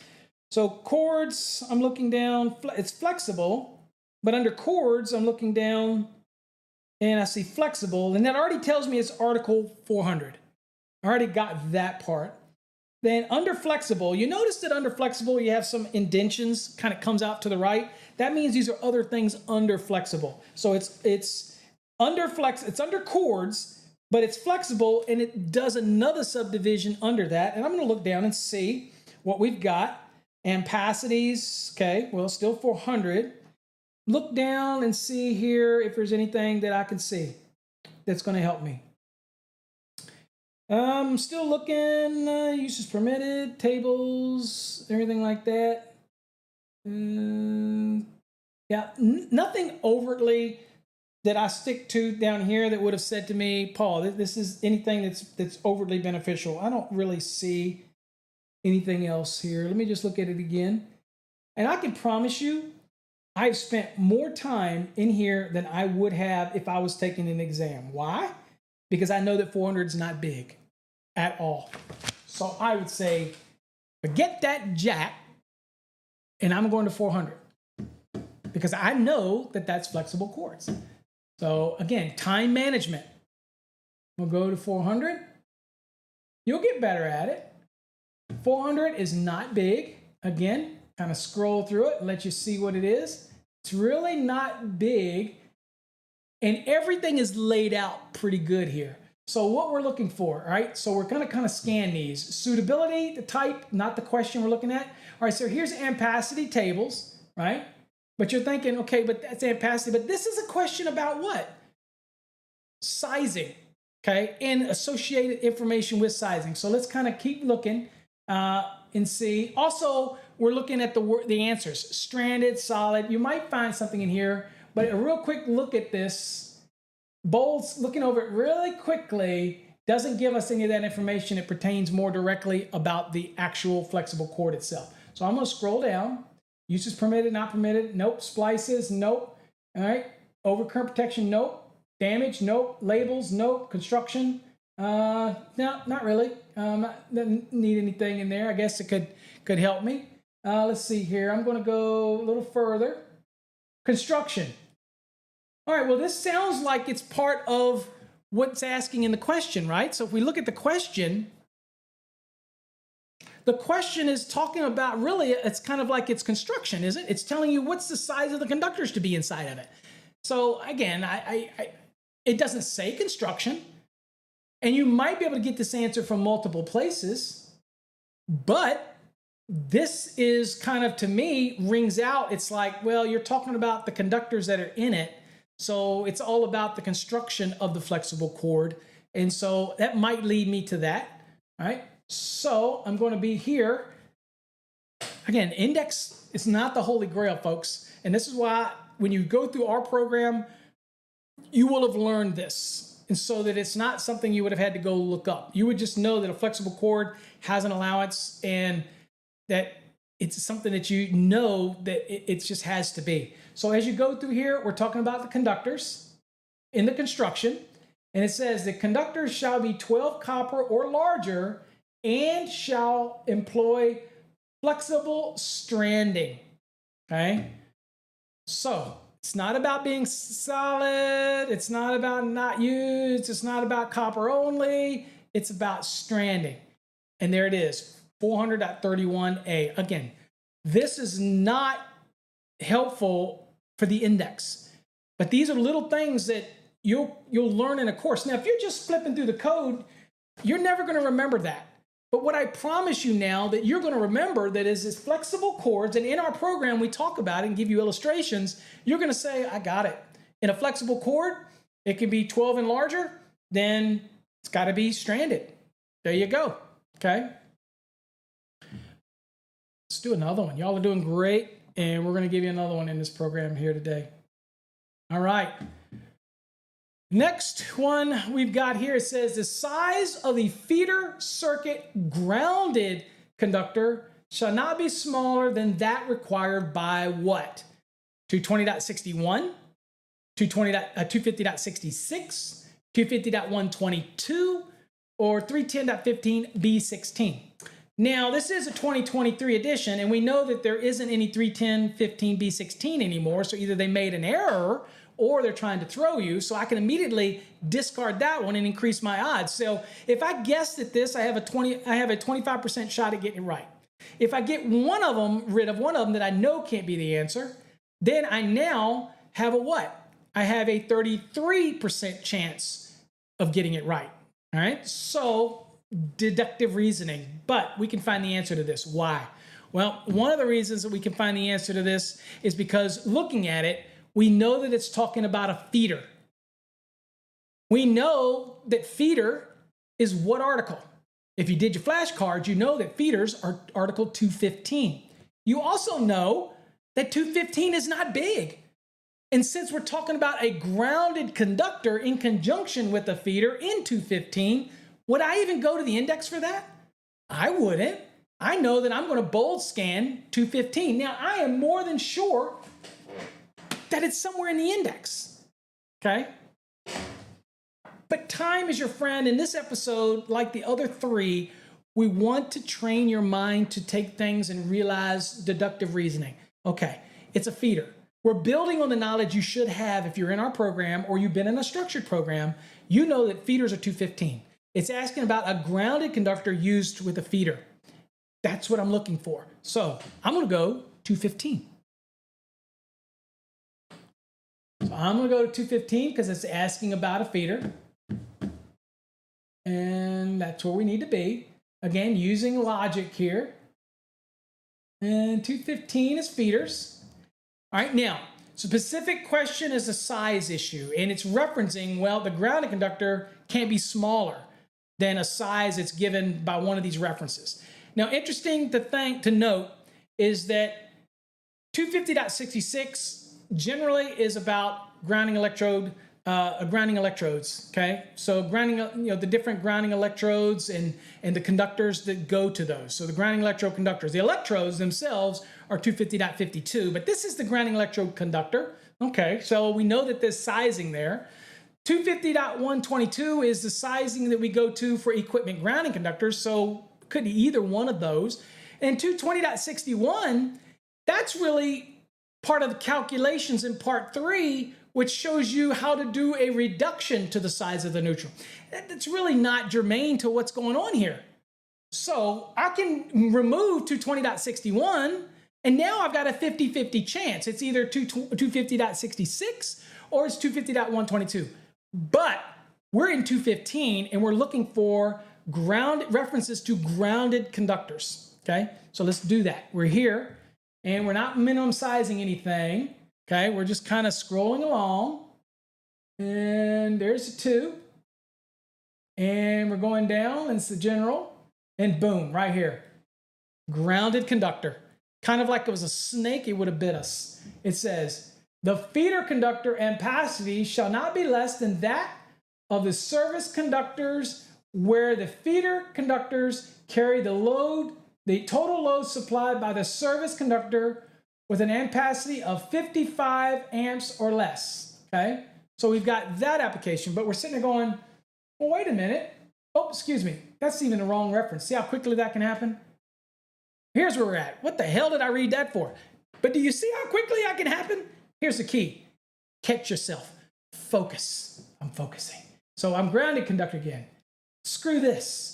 This is where we want to be. It says the size of the feeder circuit grounded conductor, there we go, shall not be smaller than the equipment grounding conductor size required by 250.122. So we know we got this one right. So the easiest thing to remember is, okay, 215 is small. The question was talking about feeder, and it's about a grounded conductor. Go right to 215. That's the best. Don't spend your time in the index on this one. Again, don't treat the index as your holy grail. Use your experience and what you learn in our program and our course. You're going to know these things. Okay? All right. So we're going to come back to our question. And we're going to answer our question. Boom, right there. And that's our code reference, folks. Okay? Easy peasy. You want another one? All right, let's do another one. I know you do. Y'all are into this. All right, next question. All right, we have a snap switch. It's a DC or AC. Snap switch shall be allowed to be loaded to blank percent of the rating when used on inductive type of loads. So I have an inductive type load, or maybe the exam tells me you have a load and it's inductive load, and they want to know what is the rating of the switch and what percentage can you use of that rating. All right, so that's a valid question, and you don't want to guess. But one thing you know clear, this is about a snap switch, right? Okay, so you know that switches are where? You know your articles by now. Article 404, that's switches. Now we're in 404. That's the thing we want to look. So we want to go in here to the NEC. Now if you're using the index, then check it out. I'll go to switches really quickly. I said I wasn't going to do this again, but I'll do it. Let's go to switches. Pause your screen. If you don't want to go with me, just pause it. And if you do, and look it up. But I'm going to go to switches, and I'm going to see what we've got under switches. Okay, here's switches. It is there. It tells me Article 404, so we know that's good. So if we want a bold scan, we know where to go. Now we're going to look down really quickly, and what we're going to do is we're going to look for ratings. We're going to look for inductive type load question. We're going to look for AC, DC. We're going to look for snap to put us where we need to be. But we're going to kind of go down here real quick. So let's look and see where we need to be. And I'm going to kind of go down really quickly, just kind of scan these. Okay, clock's ticking, but we're good. And let's see here. Mechanical, motor, oil, a lot of switches here. Snap. Snap says also see snap switches. Beautiful thing. We're already in the S's, so let's just go to snap switches, giving us that guidance. So we'll go to snap switches. There you go, one page over to the left. Snap switches, AC general use. Okay, ratings. All right, well, this is a ratings question. Right? It says ratings right there, 404.14. It's a ratings type of question. So where we're going to go? We're going to go to 404, or 404 more accurately, .14. That's where I'm going to go. So let's do that. Boom. 404. And I'm reminding you, if you had gone right to 404, you would have bold scanned, you would have found it by now. But anyway, some people have more of a comfort level with the index, and that's fine. Let's go to it. And I'll go to 404 right there. And I would go to 14 because that's what we found in the back of the book. But if you bold scan it, be honest with you, rating of the use of the switch, you be honest with you, it was only what? It's only 14 sections in. This is not a big article, dude. Look, I'm done. It goes up to 404.30 is as far as this one goes. Again, lock that in your mind. Switch questions, not a big article. Much better to bold scan. All right, let's go to the 14 real quickly. Here it is, okay? Now, here is the first one, and this says alternating current general use. Nope. Alternating current AC or DC snap switch. Boom. Now, what are we looking for? Inductive type loads. That's in the question, remember? Inductive type loads. So remember, that's a trigger. So I'm looking through here quickly. That's resistive loads. That don't help me. Boom, inductive loads. Now I'm looking for it. Not exceed 50% of the ampere rating of the switch at the applied voltage switches. Boom. But here's the thing. 50%. I'm only looking for a value of 50%. I'm only looking for the answers. 50, 80, 100, 115. I don't see any other answer here. It's got to be 50. Done. Let's go back. Here's your answer. Boom, 50, right there. 404.14b2, and that's what we looked up. These are powerful things, folks. You don't have to memorize the National Electrical Code, but what you want to do for your well-being is to get familiar of the flow of the code. Learn the different articles, take your time, create flashcards. If you're in our program, then you don't have to worry about that because they're electronic. You can make any number you want. You can make 1,000 flashcards. And here's my advice. Let me give you some advice before I end this one today. You should electronically or physically create flashcards for every article in the code. It's easy, just get them. You can get the cards at a dollar store for $1. Or if you're doing our electronic ones, it only takes you a second. You go into the flashcards, you create a new one, you put on the front side, you put the article, and on the back side, you put the answer. You do that for every single article so that you get a choice. You start flipping them. 430 motors, 338, okay, service entrance cables, and USE. You go to 336 tray cable, 334 non-metallic sheet cable, 517 healthcare facilities, 690 photovoltaic, 680 pools, swimming pools, hot tubs, spas. You'll get so familiar with it. 210 branch circuits, 100 definitions, okay? Over time, it's just going to be just human nature for you to get better. And that means when you see a question on exam or you're out in the field, you're going to be able to do this easily because you'll know where to start that journey. Now, if you want to get into a great exam prep program or any of our courses and help support the efforts that I do, I appreciate every one of you. I want to show you really quickly again our website. And what you do is you go to fasttraxsystem.com. And if you're on a browser, this is what it'll look like. And you can go to courses right here. And you have all these courses. Of course, we have some free blogs that you can read. But here's the courses. If you're studying for an electrical exam or you already have a license, but you just want to get better at the code, you feel like you're lacking code knowledge, then get our Fast Trax Black or our Fast Trax Plus. Now, the only difference in the two courses is with the Plus, you're also going to get 12-month access to our video platform. That's called Fast Trax Tube. It is the most amazing video platform out there. It's the neatest look. It is so browser friendly. It's so device friendly. You can watch videos. It has so many features you're not going to find on any other type of platform like even YouTube.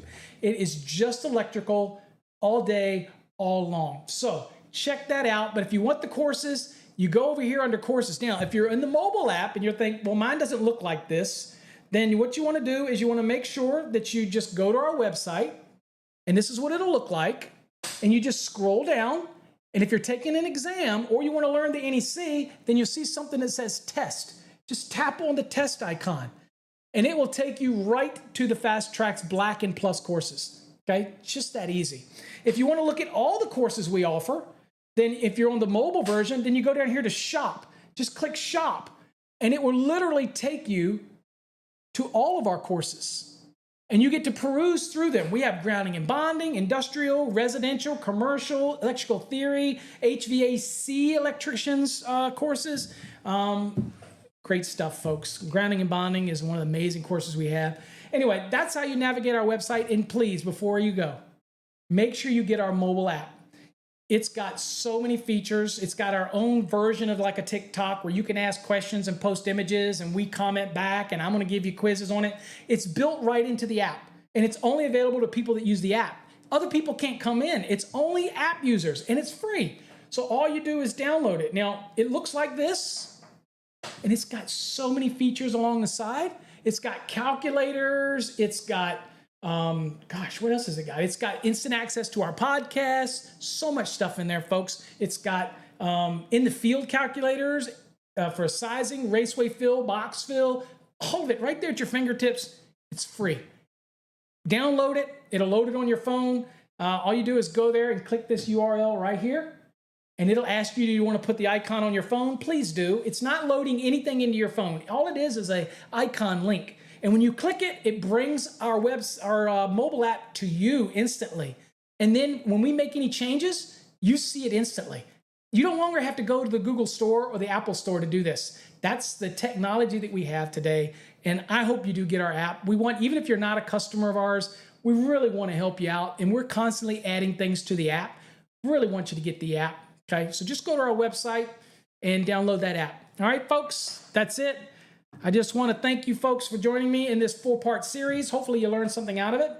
If you want more information about our programs, go to our website. Until then, folks, good luck. I wish you the most success. in passing your exam. If you're not taking the exam and you're using this to get better at the NEC in the field, I have no doubt that you're going to become the leader of your company and you're going to rise to levels that you never expected, because you not only have the physical talents, but now you're getting the mental talent.